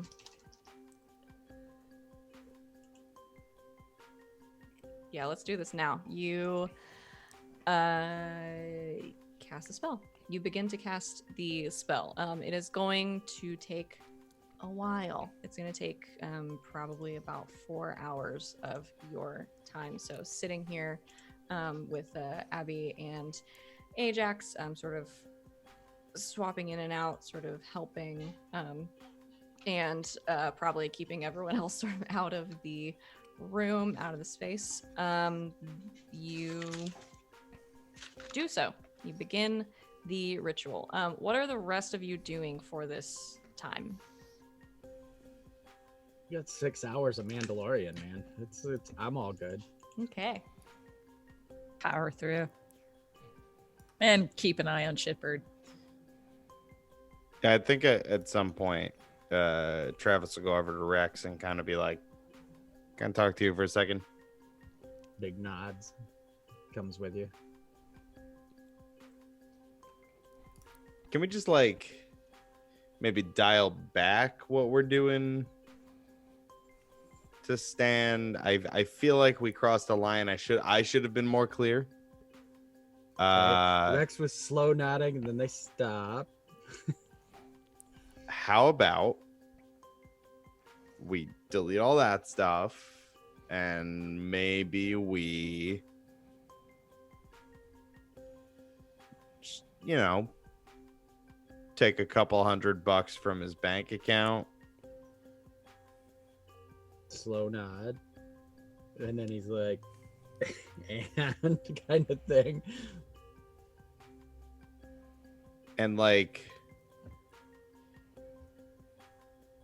I don't know, subscribe him to something that's mildly inconvenient but not illegal is a good start, and not morally bankrupt. So Rex pops up, shows you the phone. On the phone, it's like Jam of the Month Club.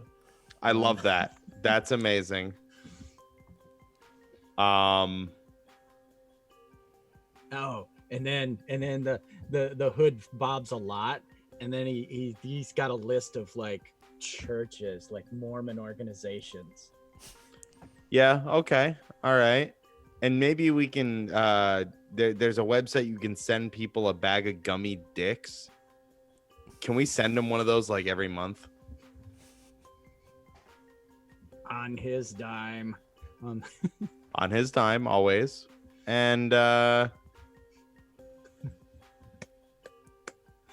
think I think that's it. I think a bunch of mild inconveniences. Leave the money. We'll leave the money and we'll take the mild inconveniences. You know what? I've been a bag of dicks in the past. I am going to try and diffuse this situation as it has been so wisely suggested to me by cooler heads than I. we're gonna try.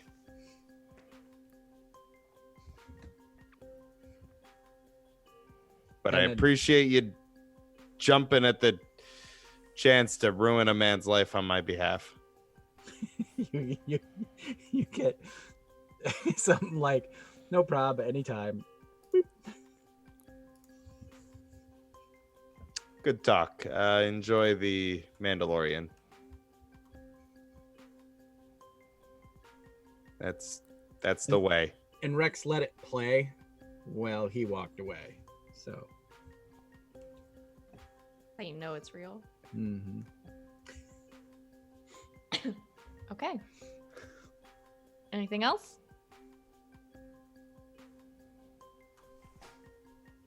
Not before the spell's complete.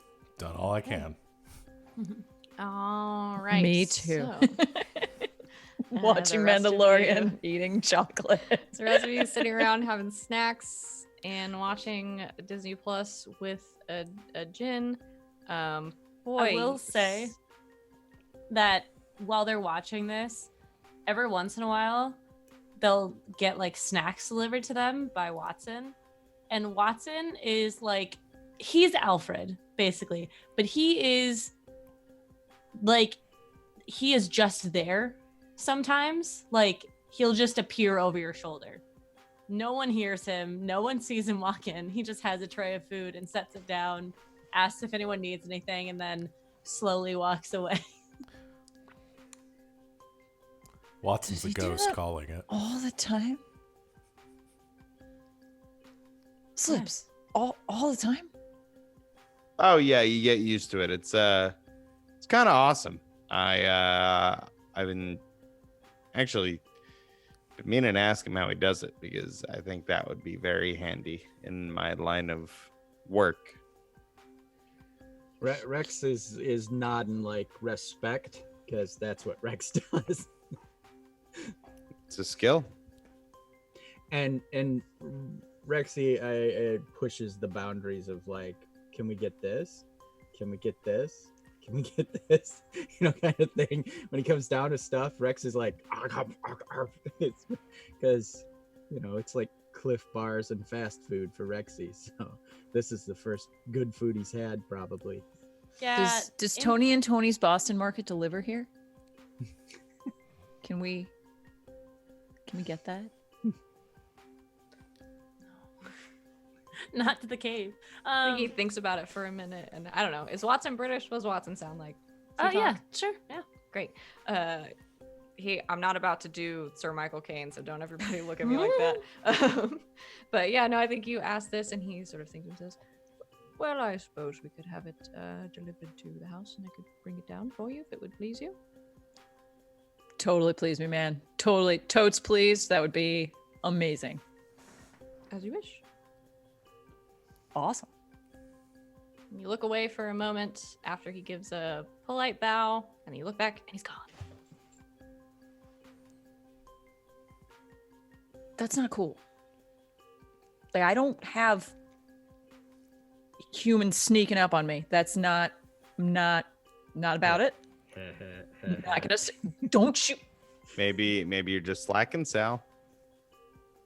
You know, you miss one sword swing, and it seems like you're getting rusty. That did not count. That didn't count. It's nil. It's nixed. It's a mulligan. It didn't count. Interference. Just call on the play. Just no. Baseball noise. About 30 minutes later, he shows back up again with Tony and Tony's Boston Market. Yes. And it's very good. Amazing. I'm going to stare at him. I'm going to see him leave. You see him walk out a door. Okay. What? He just left through the door. It's no big deal. I could do that. And he's right behind you again. Oh god. Just kidding. I think as Sally is focused, though, Travis is gonna be like, "Boo! You get backhanded. Ah, fuck!" Sorry. I'm sorry. It's a reflex. I'm sorry. Sorry. I deserve that too. Yeah. Ah, God. Watson, you got ice? He sort of nods and then brings back a probably one of those nice like those nice pads that are either like cooling or heating, like they can be either one. He brings a chilled one down. Sorry. It's all right. And I All watch right. him leave again. And you'd watch him walk out. All right. And you hang out, eat food, watch TV as Abby and Wynn and Ajax and Wynn sort of at the center of all this sort of reach the end of this spell. Do a different music. It's a good one. So that's fun. A little suspense in the mix. So yeah, the spell starts to swell when I think as you can sort of feel it coming to an end and sort of completing the runes and everything, the script that you have drawn out on the ground and the sort of complex imagery that is kind of all around you. And Abby, you see this too. It starts to light up very slowly kind of across the floor and then around, kind of surrounding where Wynn is. And Wynn, you feel the spell complete, but something feels off. It works and it takes hold, and you can feel, I think, the point of reversal. And as this happens, Rex, since you're sort of sitting right on the couch next to him, I think Ixo sort of sits up and looks around, as if sort of almost as if somebody has just like poked him in the back really hard. And he's like, "What?" Just sort of sits up and stiffens. I think it's worked. And at the same time, you all see this huge flash from sort of the other side of the cave, the other room, like where Wynn is, and Wynn all around you for just one moment is this just bright light. You can't see anything else as the spell sort of hits its apex, and then Something's wrong. settles. And the light sort of settles around you and your vision comes back to you. But I think all of you see that though the glow has kind of settled, and the pulsing has stopped, and it looks like the spell is over. On the back of Wynn's hand, you can all see this sort of glowing symbol. I think at least one of you has seen before. And you can see in his eyes. What color eyes does Wynn have? Green? Green, yeah. They have just they're still green, but almost have this like white sheen over them. Wynn, Mm-hmm. you have a new move that I would like you to tell Oh, your shit. friends about. Is this my apotheosis? So Wynn has become apotheosis. A word that the other four of my players are all very concerned by, just in general, because I have done this to them in a previous game. Yeah.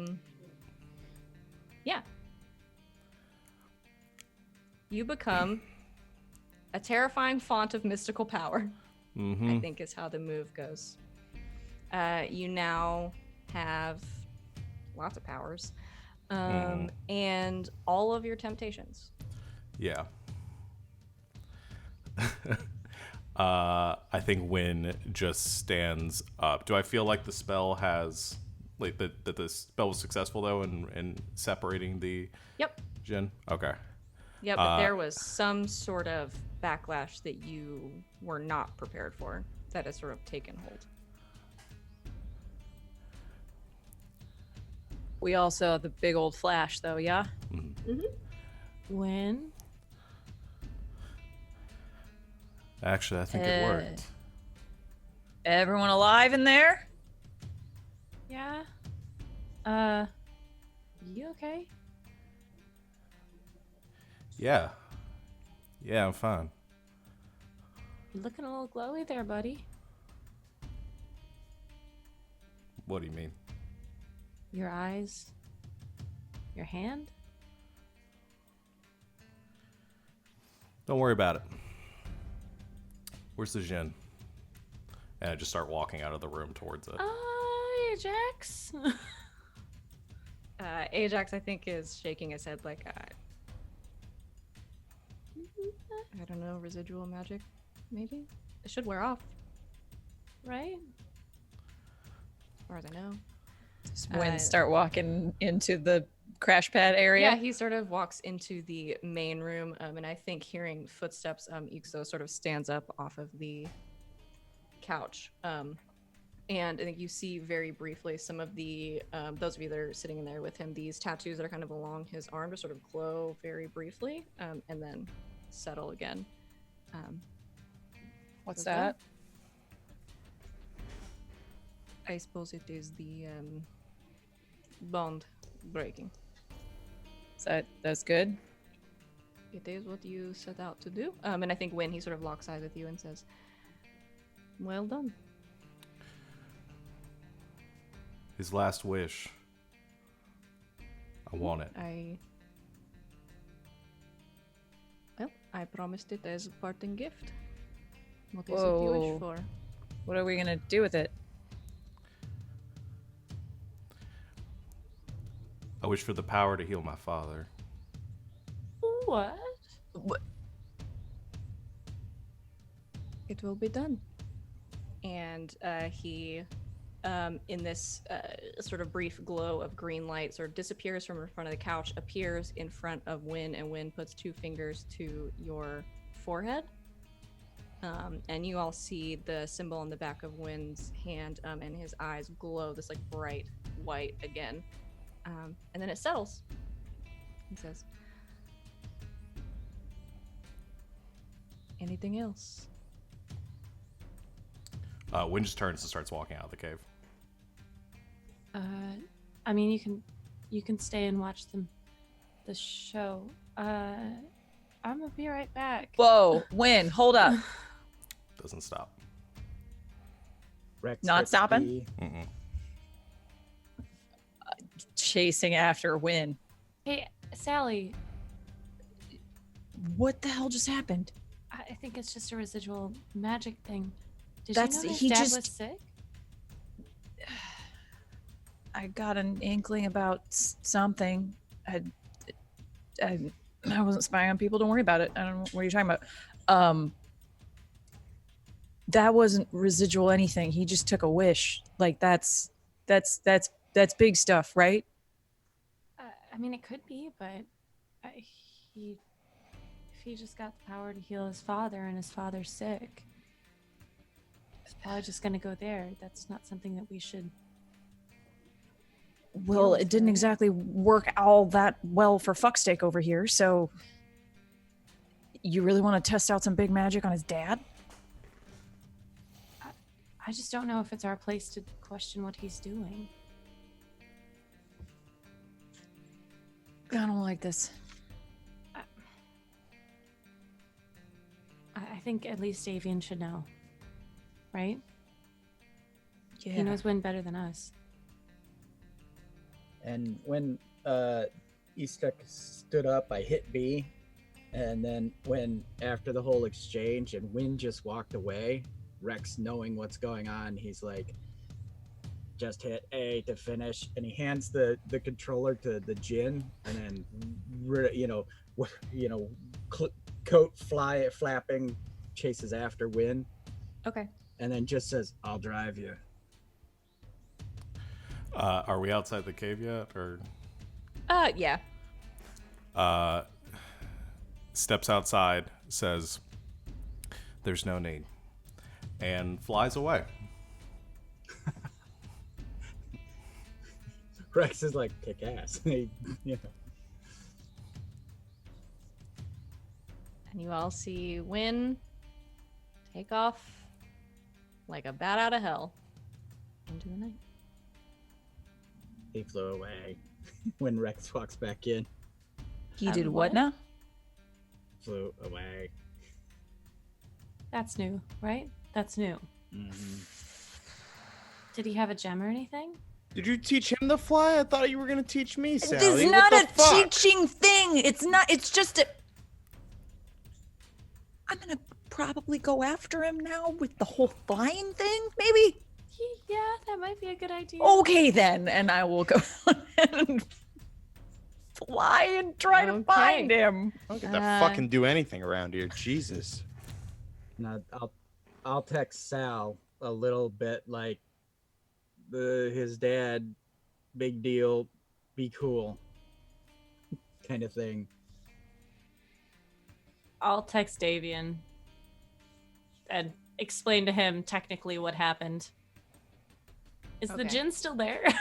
Yeah, he's sitting on the couch with the controller in his hands, kind of just watching TV. Joey Eeksto, what is the bond broken? Was that that? Yes, we're done. So Stan can't wish anything. No, the young one just said I could finish the show. Yeah. Oh, no. Yeah, you know what? You are more than welcome here. I just want to make sure that I can rip the tape off of Stan's face without a threat of me exploding. Well, what Stan Sutton does to you on his own time is none of my business, but No, yes, it's we are fine. done. Cool. Great. Thank you. You're welcome. No one ever thanks Ixto. Abby walks out. She has a mixed container of a substance and like a toothbrush, and she has gloves on, and she's like walking towards the area where Stan is. Okay. That you can brush his teeth? You put tape on his face. Yeah. This is adhesive remover And his hair. and his hair. Oh, he'll be fine, right? No, he won't. Have you ever put duct tape on your arm? Have you? I've learned about. Okay. Yeah, me neither. Anyway, sure. Remove it. It's gonna take a while, so if you just want to wait. Yeah, fine. Okay. Abby's gonna peek into the room and give a little wave. Hey, I'm sorry they have done that to your. I'm gonna take it off. This is so it doesn't rip your skin off with it. It's a little gross, and I can't guarantee I can get it all off painlessly, but I'll try. Okay.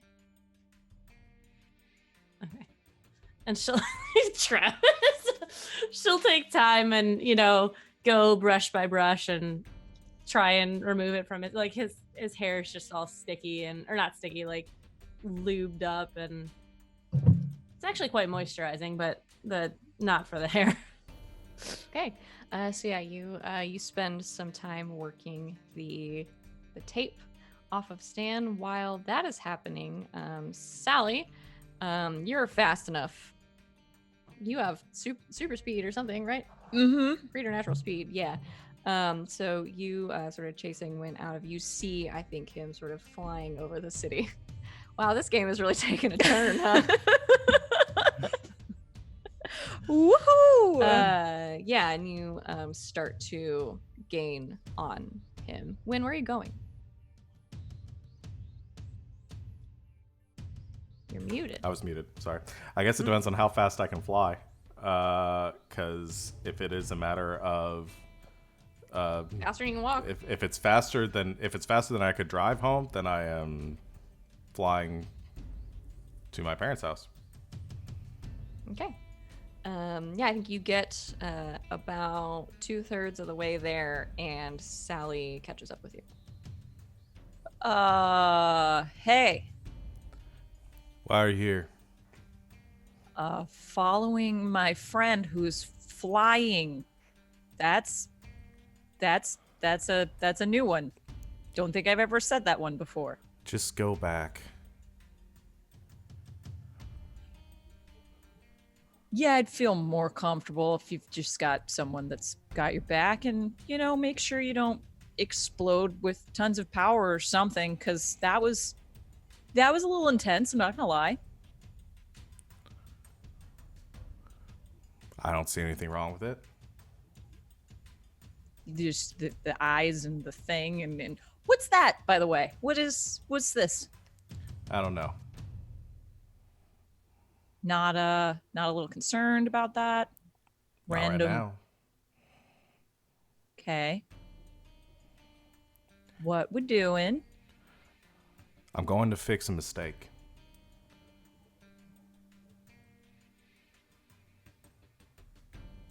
Okay. Head home.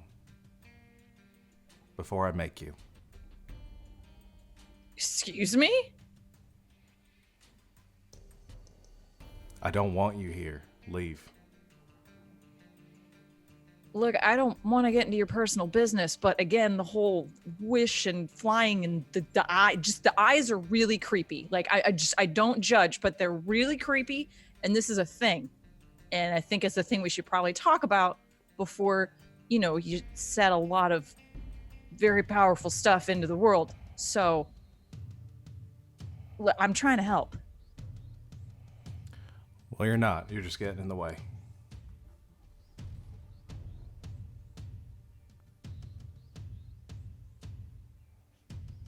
Look, I won't interfere, but I'm not going anywhere. Fine then. I'd like to use magic on Sal. I think you spoke it. Your mic cut out. I did. Yeah, I saw the thing pop up. Yes, to do what? There is an option of use magic to bar a place or portal for a specific type of creature. I'd like to see if I can kind of use it to sort of create a space that Sal is sort of trapped inside, like a devil's trap or something like that. Like to trap a specific person, minion, or monster? Yeah, that actually works too. Sure. Roll plus weird. And I have +1 to everything. You do. Like this, so. It's not called apotheosis for nothing, kids. Holy moly. That's an 11. Okay. Yeah, Sal, you see, I think this, right in front of you, this kind of shimmering barrier, appear. And as you look around, it is on all sides of you. What the fuck? Wynn just keeps flying away from her. Wynn! Yo, Wynn! Are you...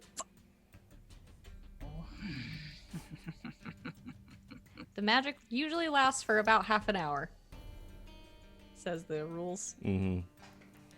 Takes out her sword, starts chopping at shimmery stuff. Okay. You're I'm gonna also die when this ends. pretty magical. Yeah, you got about, I think, a half hour of life left in you, my guy. Yeah, so Sally, you start chopping away at the barrier. And I think, yeah, I mean, you're pretty magical in your own right. You will probably be able to get through it. Go ahead and roll to... I'll say kick some ass. I mean, it's a wall, but roll for chopping. Roll for chopping.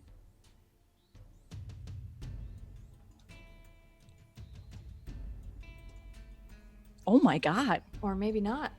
Wow. That's a No. 5. That's a 5. That is a fail.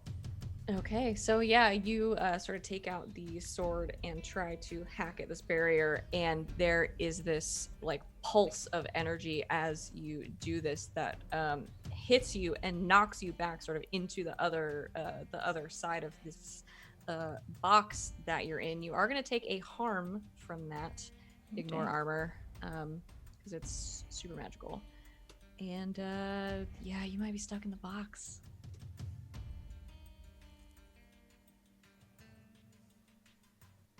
It's on. When you fly home, Okay. what do you do? I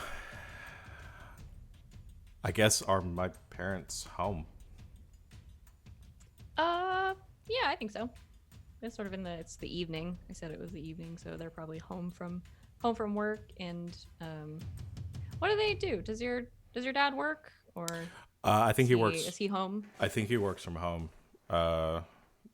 Considering. So he probably has his own office that he works out of now.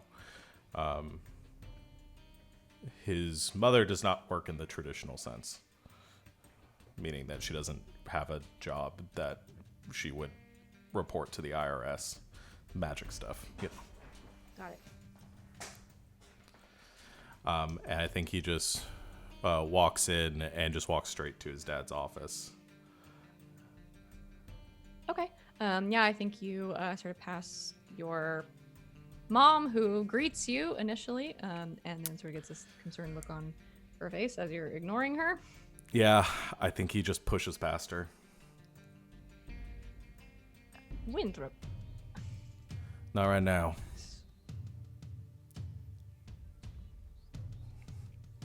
I'm just following the temptations of right women now. coming I down know on you, it's my gonna guy. be really bad.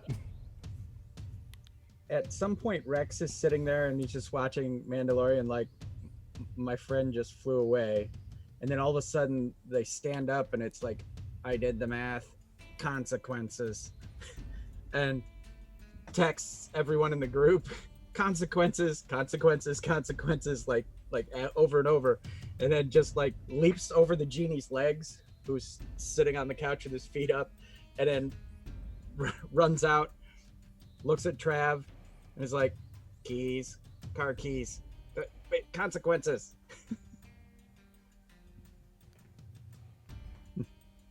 Why is everybody losing their shit right now? Wynn's no. flying. You're yelling about consequences. What? You are not driving my car. What is going on? You drive. Where? Wins. Why? The math. And you could tell Rex is frustrated because he's actually speaking through the thing, and I got Stan to deal with here. I Did- mean, is he did in you- trouble? did you pull out the keys at all? No, absolutely not. All right. Then after a moment of that, he looks at Abby like, I'm with Stan. oh, that's right. Are there vehicles in the garage, and are there like a key rack there? You do not have access to Abby's house. Oh, I thought the cars they leave the garage, not the cave. Correct. She has her Vespa down in the cave. Fuck. Okay. I'll steal a Vespa then. Okay. And I'm racing to Wynn's house with Okay. my jacket flapping behind me This on is the Vespa. incredible. Incredible. It's- Yeah, so It's a light pink. Nice. it looks good with the black jacket. Jacket flapping, and the wind in the hood, the Grim Reaper on the pink Vespa. Okay. Okay. Yeah, so we'll say that probably happened shortly after Sal took off. Did I see him so- do this? You definitely did. This is the least sneaky Rex has ever been.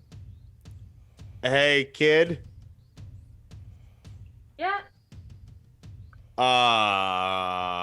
Rex just stole your scooter. He stole the Vespa? Sure did. Nope. Why? Idea what fuck? I don't know. I don't know what the fuck's happening. That's my Vespa. I know. I think I'm gonna go Go where? to find it. I don't know. It's not. You can't. Abby peeks her head out. There's no low jack on it. What do you? I'm gonna follow him. Can I follow him? I mean, you could probably catch up pretty quick. There's only one road here. I got Ajax. Go ahead.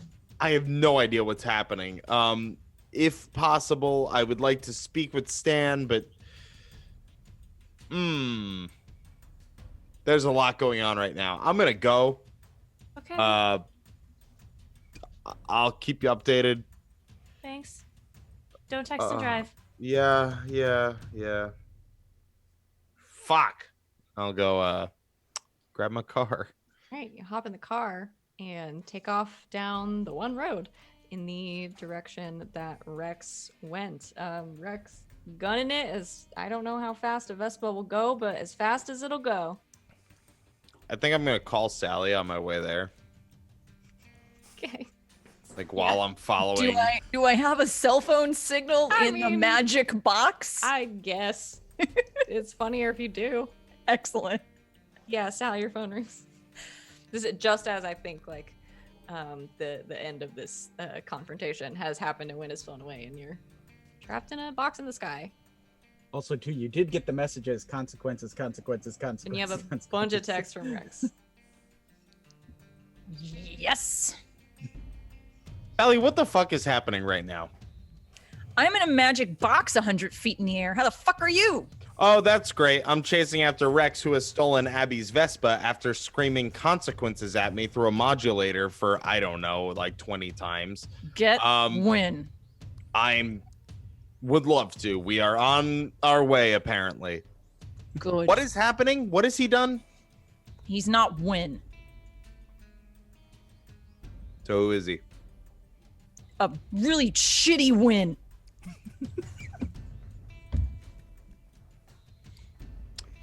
Is there anything I can do for you? I don't think so. I guess Okay. I'll just chill up here until this wears off. Okay. And then maybe hide him so I don't tear him apart. I will try to do that. Yes. Would you like anything from the store? Any snacks? Do you want more chocolate? I would like the spicy Cheetos. The I will crunchy ones. I will find you the spicy crunchy Cheetos. If they have the lime ones, I'll take them too. Okay. Please do not kill our friends before I do. We got to sit down and have a team meeting after this because this is bad shit. Mm-hmm. A lot has happened. Yep. I think I have one of your chocolate squares left. It's in my pocket. I'm gonna eat it. Yep. You've earned it. Find him before he kills someone, please. Will do. There's apparently consequences if I understand correctly. So, Mm-hmm. Yep. All right. Well, Rex isn't very fast, so I'm just tailing him at this point. I mean, this was not as intense as I thought it would be. I mean, he's on a Vespa. Actually, he's on a Vespa for Christ's sake. I'm imagining in my head it's not a very intense like chase or anything. Like, No, I'm going like 30 following him. Yeah, no, that makes sense. Yeah. Yeah, Rex, you see the car following you at this. You know who it is. So if I see that, I like slow down and like make the roll your window down motion. Hang on, Sal. What the fuck, man? Will you take me to Wynn's? If you promise not to steal a fucking scooter, yeah, sure. All right, Sal, I'll call you back. We're gonna go to Wynn's, I guess. Cool. Bye. Rex will Bye. yank like the distributor cap, twist it, turn it off so nobody can steal the Vespa, and then hop in. Nobody else. Hop in your car. Nobody else can steal the Vespa. Hey, you don't steal what I've stolen. Possession's 9/10 of the law. All right, then- just drop a pin and remember it's here, please. What the fuck, man? And then I'll just drive. And GPS, he'll load the GPS on into your car, onto the screen there, and then he'll call a tow truck via text come get the Vespa and take it to her house address. Very nice. All right, so the two of you take off toward Wynn's house at a much greater speed, because apparently the Vespa's top speed is 39 miles per hour thereabouts. I'm told. That's amazing. You take off, Travis, as fast as you're comfortable driving, which is how fast? You're with Rex. For those listening at home, I remind you that Travis is a fictional character, and I, Rob Petrarca, in no way condone what I'm about to say. I don't know, 70 or 80 miles an hour. Yeah, that tracks. So yeah, you taking the curves as quickly as you can on this lone road, sort of drive back toward town, toward the GPS where Wynn currently is at his parents' house. You will arrive shortly, but in the meantime, Wynn, you push past your irritated, to say the least, maybe disrespected even, mother who raised I'm not you. disagree. Sean is not disagreeing with you on that. Sean feels horrible about all this. And I'm gonna tell your mom. You push past her, and she sort of raises an eyebrow at you, but you keep going, and you open the double doors to your dad's office, where he is looking like he's sort of closing up for the day. He has sort of closed a laptop and a few things and kind of pushed them to the side, and is wheeling himself in his wheelchair around his desk, and sort of stops and says, "Oh, I didn't know you were coming for dinner. It's good to see you, son." Hey, Dad. I just walk over and I stand next to him. I say, "I'm really sorry." For what? Did you fail that anthropology class? Because, I mean, we talked about it. It's everybody gets one. It's a real hard subject. Yeah. I won't tell your mom. No.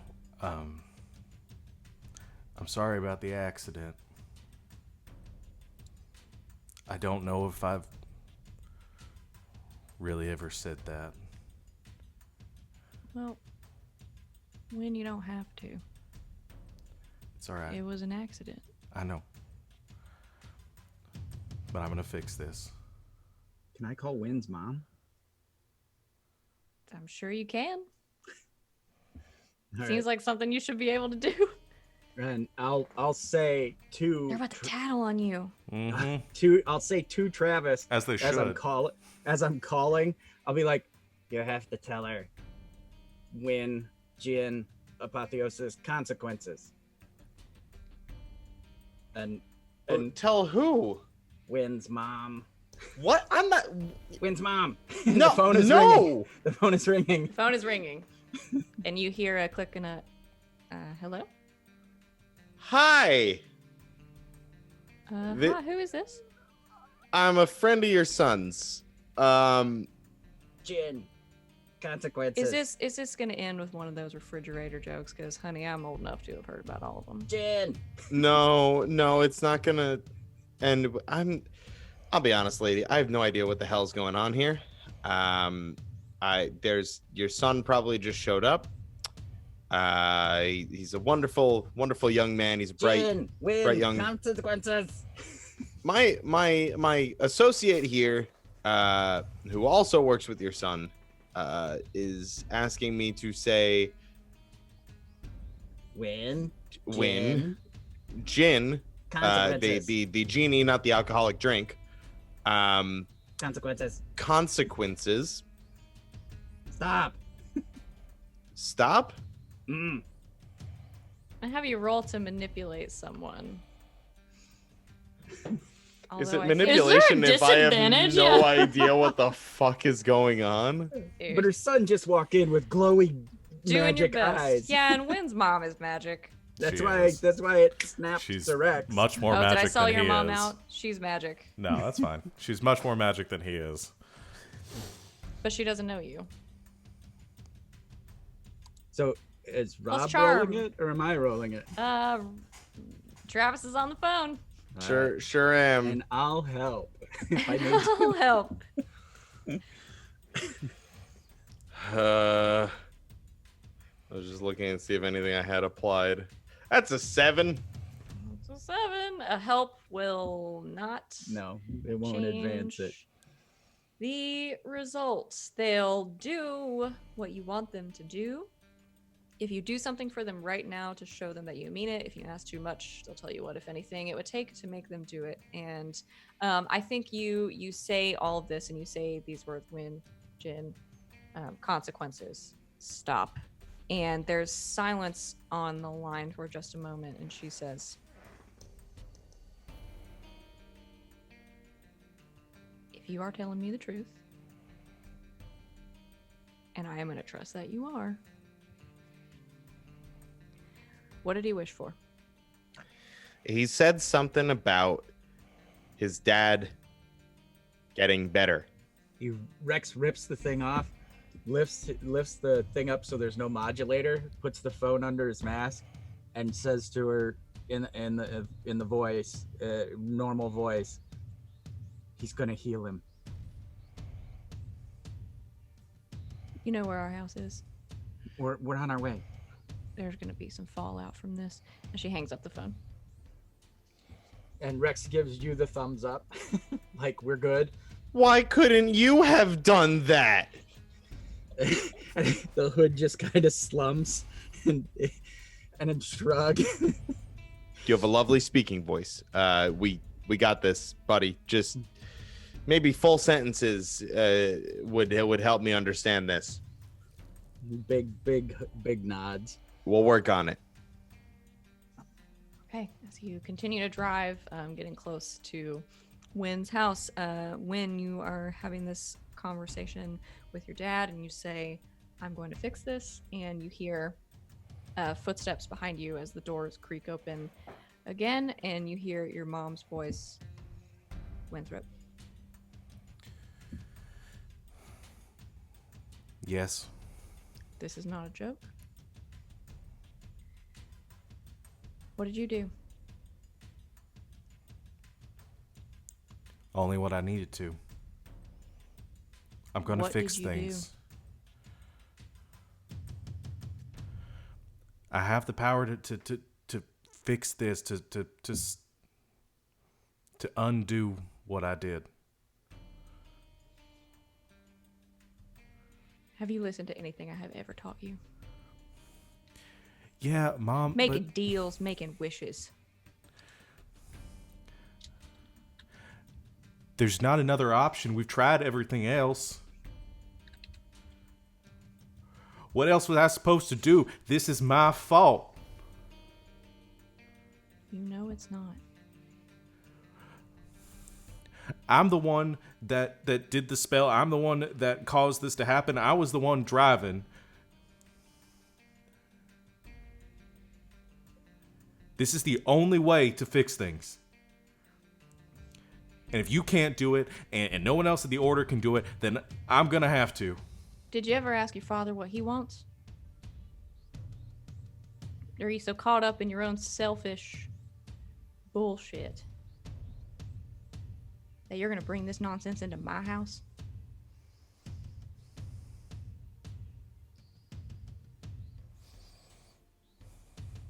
I just looked down at my dad.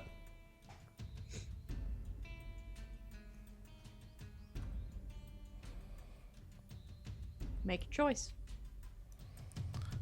Live with the consequences.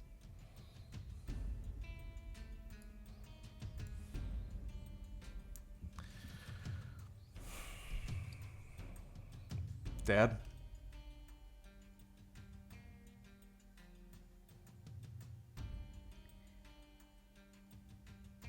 What exactly do you think you're gonna do?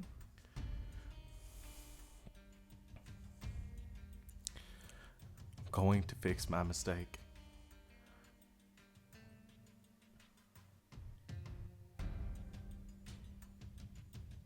We've been past this for a long time. Well, I haven't.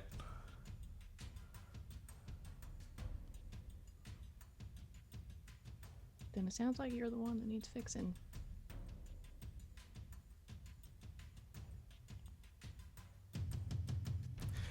I think Wynn just throws out a hand in frustration, and I have a thing in this move where when I roll to attack or attack anything, I can roll plus weird, and it does a lot of things and has a lot of different effects and stuff. But I think he just punches a wall and just like obliterates the wall. Okay. Are you trying to resist your temptations? Yeah. Okay. Roll plus cool. Okay. I do get a plus. You have a +1. Plus Yeah, one. Last one was use magic. Okay. We know. I also there's also a +1 to do everything when I'm in this. Does that count Yes, on so you have to resist yes, you have it? a +2. Okay, because I normally have a 0 to cool, so that'll help out.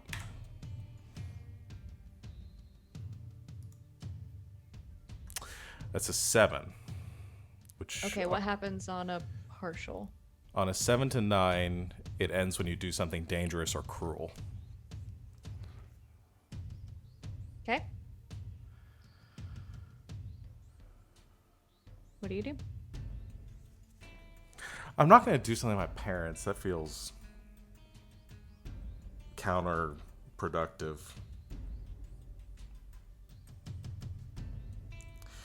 As you're thinking about it, you hear a car pull up outside.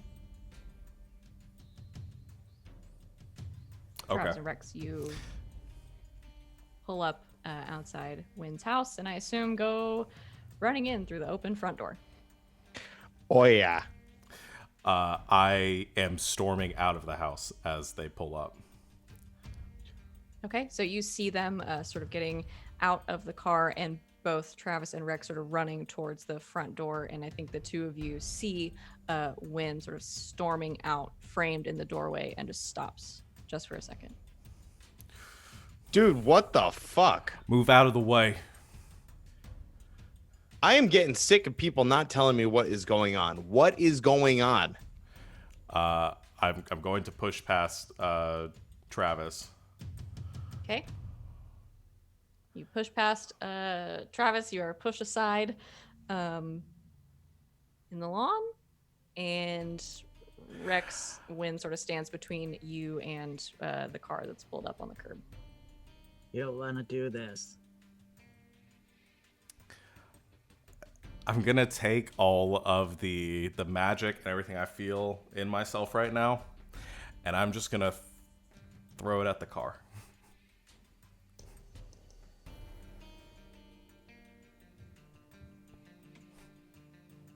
Okay. Roll to use magic. You can inflict harm, I think, with magic, right?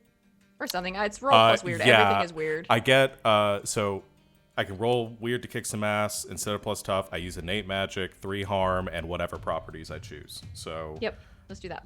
Choose fiery, messy, Explosive. explosive. That sounds good. Yeah. Loud. Loud. Yeah, I like another that too.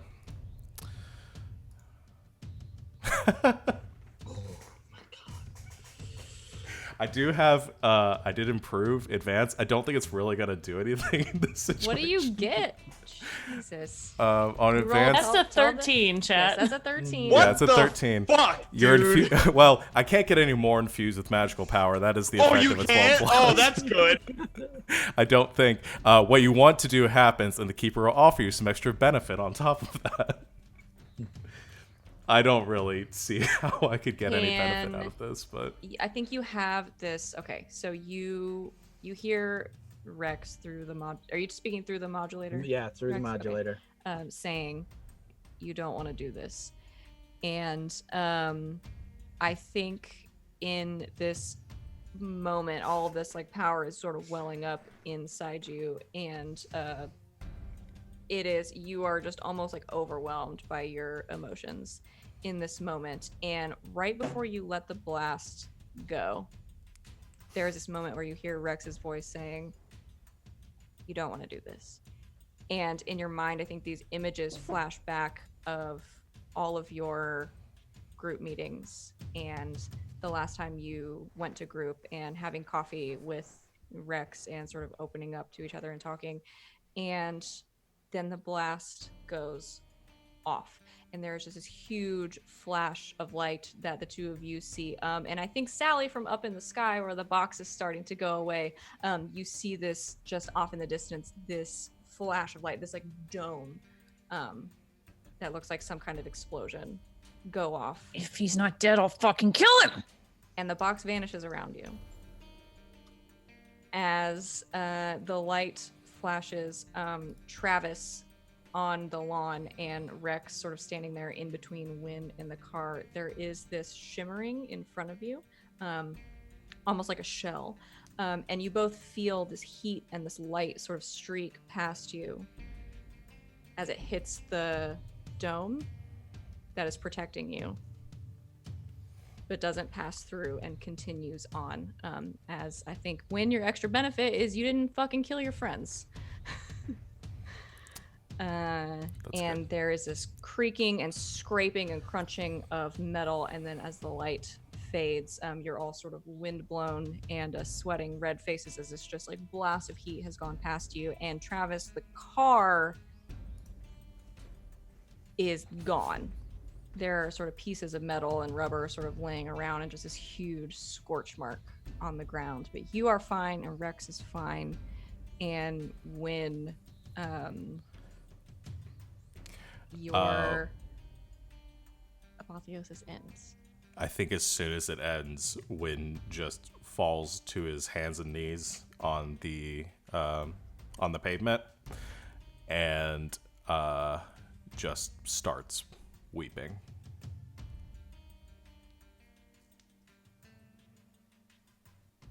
Rex will walk over and just kind of, they're kind of pat his shoulder, rub his back a little bit.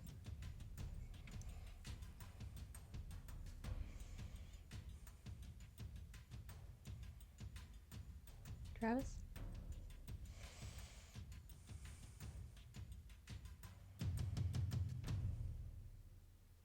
Travis's hand has been on his gun for a little bit.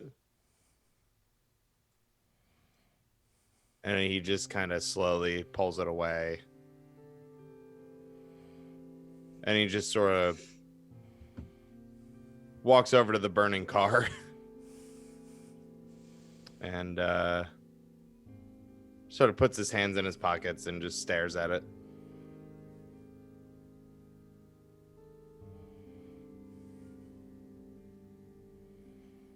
Doesn't say anything. Sally? I will follow the explosion. I assume once the box is gone, you're not just like hovering around for kicks. Oh no. So yeah, you fly up very quickly. You see what the remains of a Hyundai on the street, sort of burning, and this large scorch mark on the ground. And you can sort of track where the blast came from as you see this sort of scorch across the sidewalk and then through the grass of the front lawn of this house. You see Travis standing on the sidewalk looking forlorn, concerned, just stoic, yeah. hands in his pockets, looking at the remains of his car. Wynn on the front lawn sobbing, and Rex sort of crouched next to him, hand on his shoulder.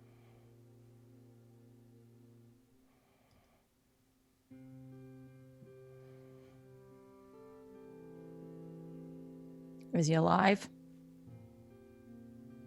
Big hooded nod.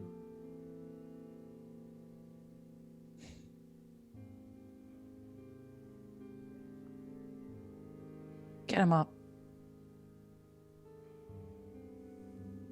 He'll pat the other shoulder and try to help Wynn to his feet. Probably takes some doing, but yeah.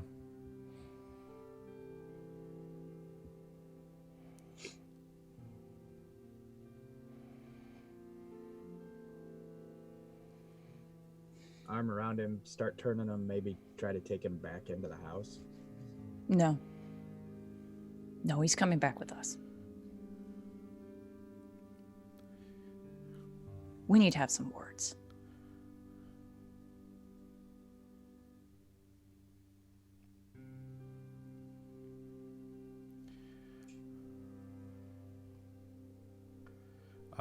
Are my parents, or did my mom come outside? Yeah, I think at this point you all sort of see a woman standing in the doorway. Everyone okay inside? We're fine. Give her a thumbs up. I just look at my mom and I say, I'm sorry. It's okay. I don't know why. I was just so angry.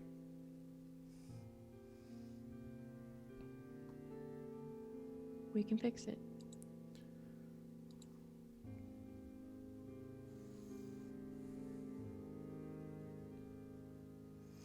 Do you want to go with your friends?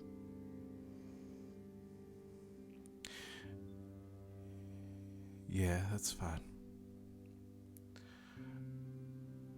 I'll have Davian drive me back later.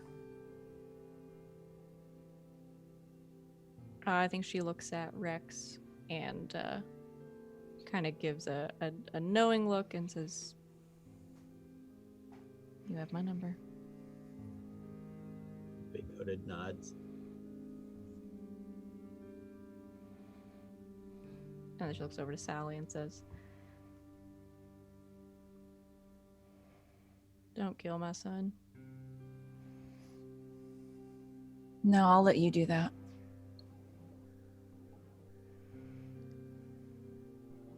He means well. I know.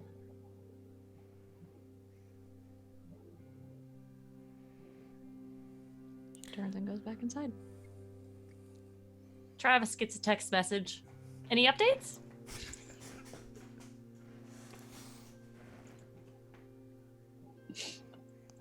Yeah, we'll be back soon. I'll let you know. Okay. Watson's making dinner. Cool. Rex has one arm around Wynn, and he's calling an Uber with the other hand on the phone. Yeah, making an Excel. We have no way. We have no way to get back. Nope. Yep. Down a car. A few minutes later, and a small SUV pulls up. Is my mom like magic away the ruined husk of the car, or is that Yeah, just I a was gonna permanent say, fixture on I the? think as you're all out here, I guess in awkward silence, waiting for your Uber, wind sort of calming down a little bit, the gravity of what has happened sort of setting in. I think you all see Wynn's dad sort of come out kind of onto the front porch area in his wheelchair, sitting and just kind of observing the scene as Wynn's mom comes out. And you can see, I think, if you're close enough, probably hear her like muttering under her breath, but I can think you see her making just these small hand movements, and a little bit at a time there are these little just quick beads of light, and then a scorch mark will disappear. And starting from the edge of the sidewalk, the grass starts to regrow as she cleans up your mess. As she has always done.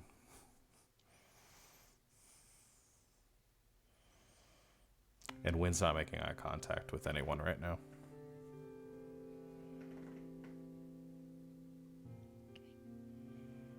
So you go back to Abby's Haven. Before we get in the car, just puts a hand on his shoulder.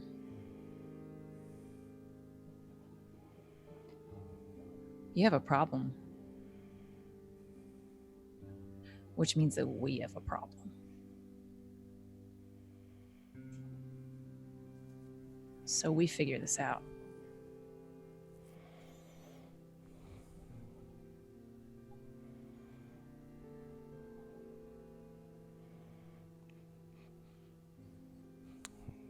nods once.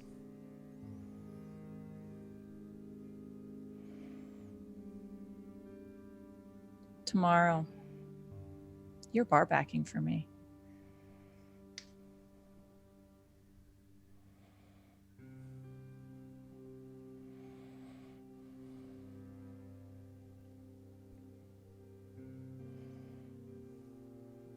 Good. Now let's go back and figure out what the fuck we're doing.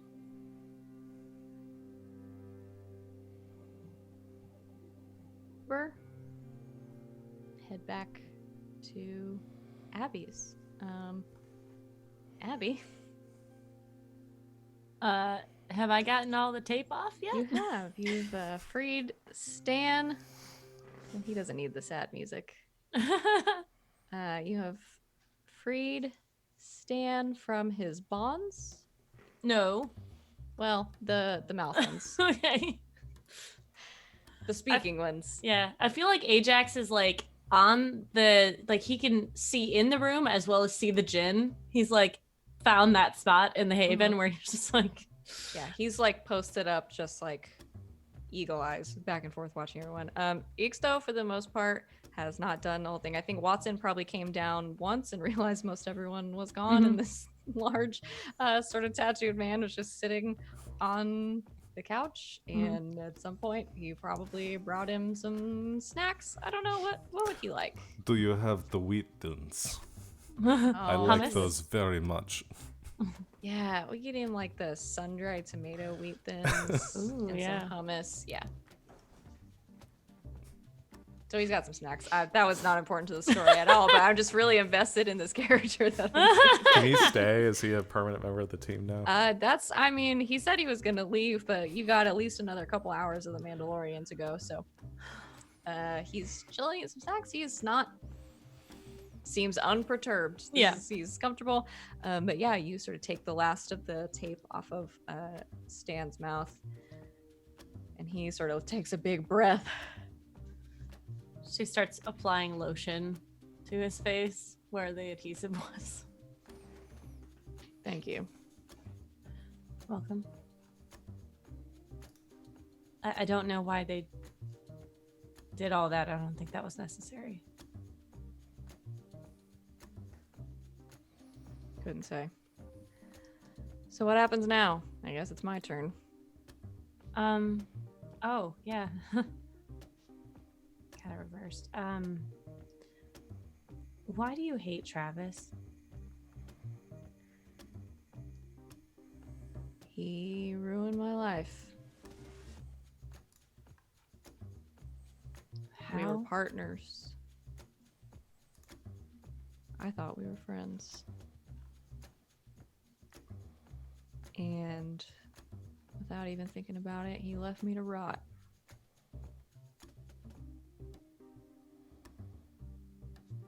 Did he Karma's get a you bitch. arrested? That and a few other things. So you want him dead?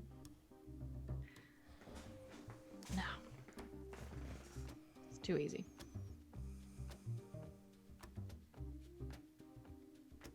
I want him to know what he did. I think taking me definitely would prove that. Or work in your favor. That people aren't as expendable as he thinks they are. I don't know what he was like when he ran with you, but I know what he's like now. And I think he's changed a lot. And I don't know if, I mean, I don't study psychology, but I know that revenge is not going to fix anything. Maybe it'll make you feel better for a little bit. So, I guess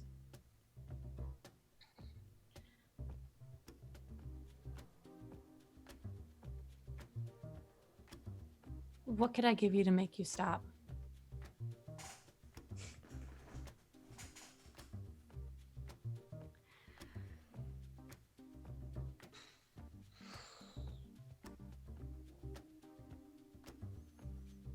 I don't know. What's your weekly allowance? You young enough to have an allowance? I'm 18. Thank you.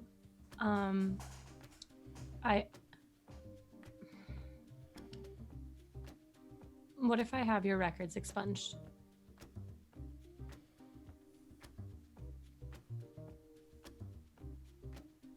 Roll to manipulate.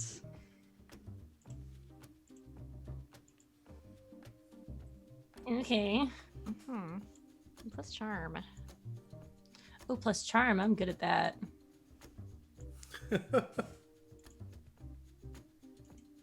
That's a 7. Okay. Yeah, they'll do it. You do something for them right now to show that you mean it. He says, I already work for the cops as an informant. The record's not much of an issue. What's your issue? Money, mostly. How about I wire you $10,000? In this economy. 12? 15. Okay. Okay.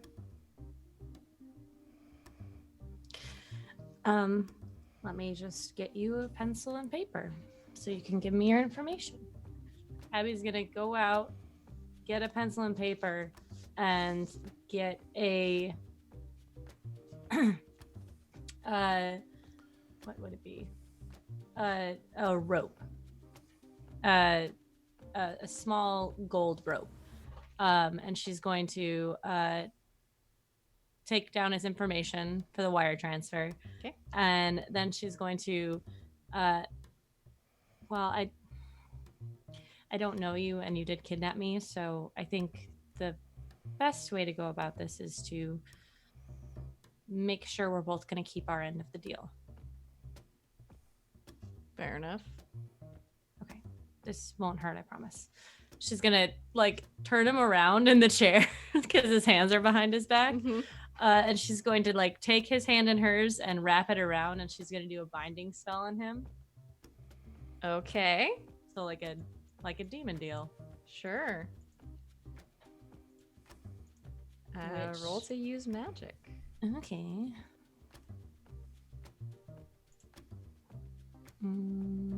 Plus weird. Okay. Of course it is. Why would I think of anything else? That's an 11. The magic works without issue. What would you like it to do? He will no longer pursue Travis or me, and he will not tell anybody about this place. We're not going to let him see the way out, but he can't, a clever man could find the color of the stone, like that whole thing. Mm-hmm. And in return, she'll wire him $15,000 to his account and never speak of him. He'd never tell anybody what he did to her. Okay. It works. You feel the spell take hold, and I think he sort of flinches a little bit, but not in pain, and then kind of uses his feet and swings the chair back around. So what? 7 days to live, or? No, that's just if you don't do as you told me you were gonna do. If you don't uphold your end of the bargain. She looks over at Ajax. Your intestines will burn out from the inside out. I'm lying, but I am gonna have you roll to manipulate.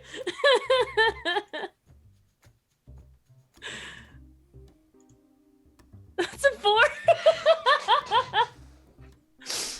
Oof. Yeah, I think he squints at you and almost laughs, but catches himself and says, I'll know. "Sure, know. kid." Okay. Black Bat. Well, Travis wanted to talk to you. I'll make sure he doesn't hit you or anything. Whatever. Do you want some juice or sun chips? I'm fine, thanks. There's whiskey. You know, on second thought, Yeah. it's been a long day. Abby like awkwardly turns and passes Ajax, giving him a pat on the shoulder, and orders him some top shelf whiskey. And as soon as you walk out, Ajax is like glued to Yeah. Stan. And about this time, you hear some folks entering the Walking. Haven. Who are they? You don't know. You've never seen them before. Ah! It's your new team. Ah. This team doesn't have any secrets. They tell each other everything. It's your friends. Hey guys. They look a little not injured, concerned. We made a stop at a convenience store for flaming hot Cheetos with lime. Of course you did. Okay. She's kind of gonna linger her eyes on Wynn for a second, seeing his disposition. Travis, he's ready for you when you're ready.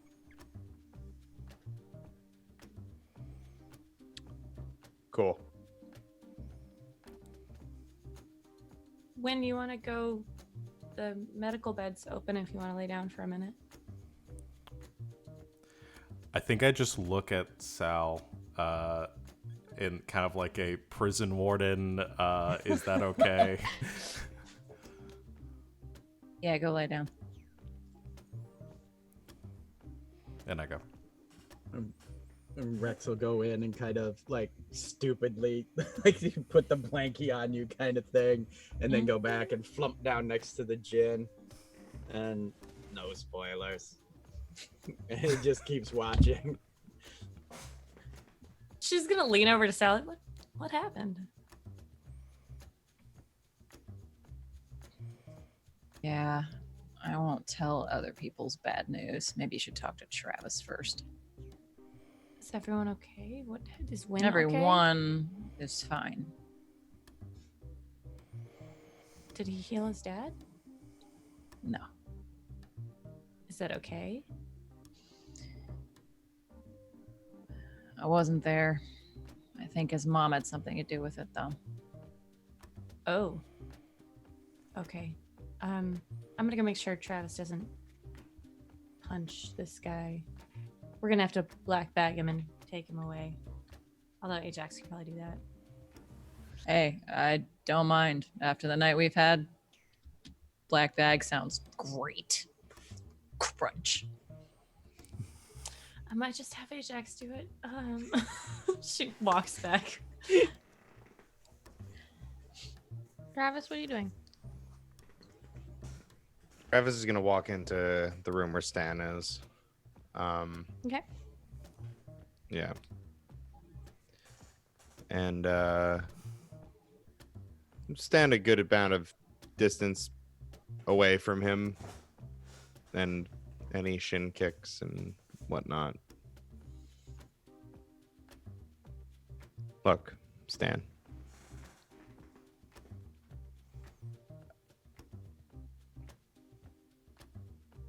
I don't expect us to walk out of this room and everything go back to the way it was. Neither one of us want that.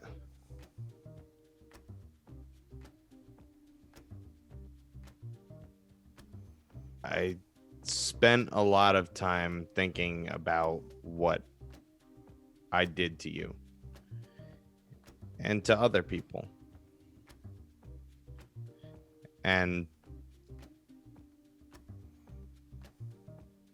I think I spend a lot of time telling myself that you were a piece of shit, when in fact you were the first friend I ever had in our line of work. The first person that trusted me that I could do the job well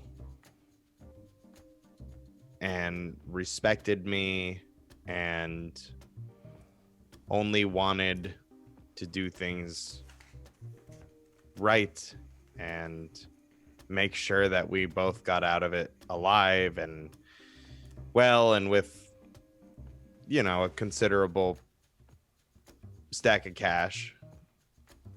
And I took that for granted. And I was selfish. I was stupid. I was impatient. And it is becoming soberingly clear that my actions have consequences. Lots and lots of. They come in shapes and sizes. They explode. They kidnap my friends. They try to kill me. They try to kill my friends. It's fun.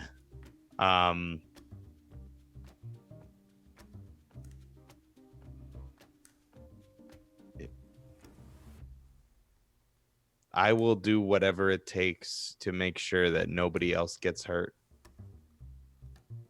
because of something I did. So if that means I come with you and face the music, I'll do it. I'm sorry I punched you in the nuts. That was a little beneath me. I'm gonna have you roll to manipulate. I'm not manipulating, though. I was being honest. You are. Okay. Oh, me and these sevens, man. By the skin of your teeth. Yeah, I think you say all this, and there is silence in the room for a moment. And he looks up at you. I think less angry than you have seen him in a while, but still a little suspicious. And he says, "You know your friend paid me to leave you alone, right?"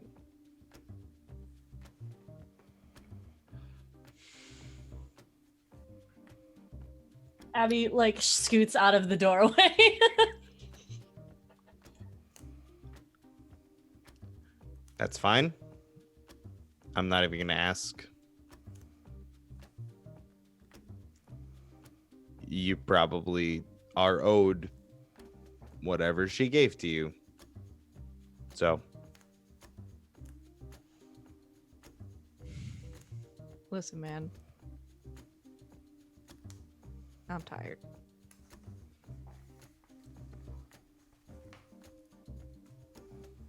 We're square.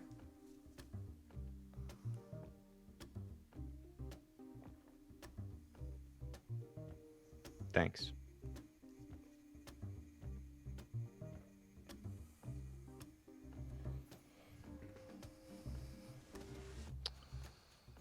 And I think Travis is just going to walk out.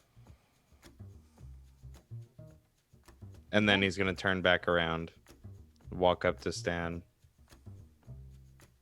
and hand him a Chili's gift card for double the amount that was in his wallet. So if it was a 25er, he bought him a 51 at the gift store or the convenience store. Okay. He is sort of being let go right before the bag is put over his head. He sort of takes it, looks at it, and I think looks at you and cracks a smile. And that's where we're going to go ahead and end our session for today, because I'm already a little bit late. Let me get our Georgia music back on. Thank you so much to everyone out there who stuck around and watched this very exciting episode of Slang 101. I need to go lay down for a little bit. Yeah, thank you guys so much for watching, hanging out with us. Hope you had fun. Thank you to the 5 of you for continuing on this journey with me. You continue to take twists and turns that I don't expect, but I love every second of. So thanks for being awesome. We will be back in 2 weeks on February 2nd for the next installment of this show. So if you enjoyed it, come back. In the meantime, we have some other great shows happening here on GGK on Thursday. We have the premiere of the new season of All Myths Are True, which I also run, and is going to be a Tales from the Loop game set in the 1980s in a fictional town that I've invented in Alabama. So here we are. Doing that. But yeah, so come hang out with us on Thursday night for that. That's going to be really fun. And then on Saturday, we have an epilogue and some other fun D&D stuff on our sort of last hurrah of Saturday night's Sarthia before we start Saturday night's Thunderball.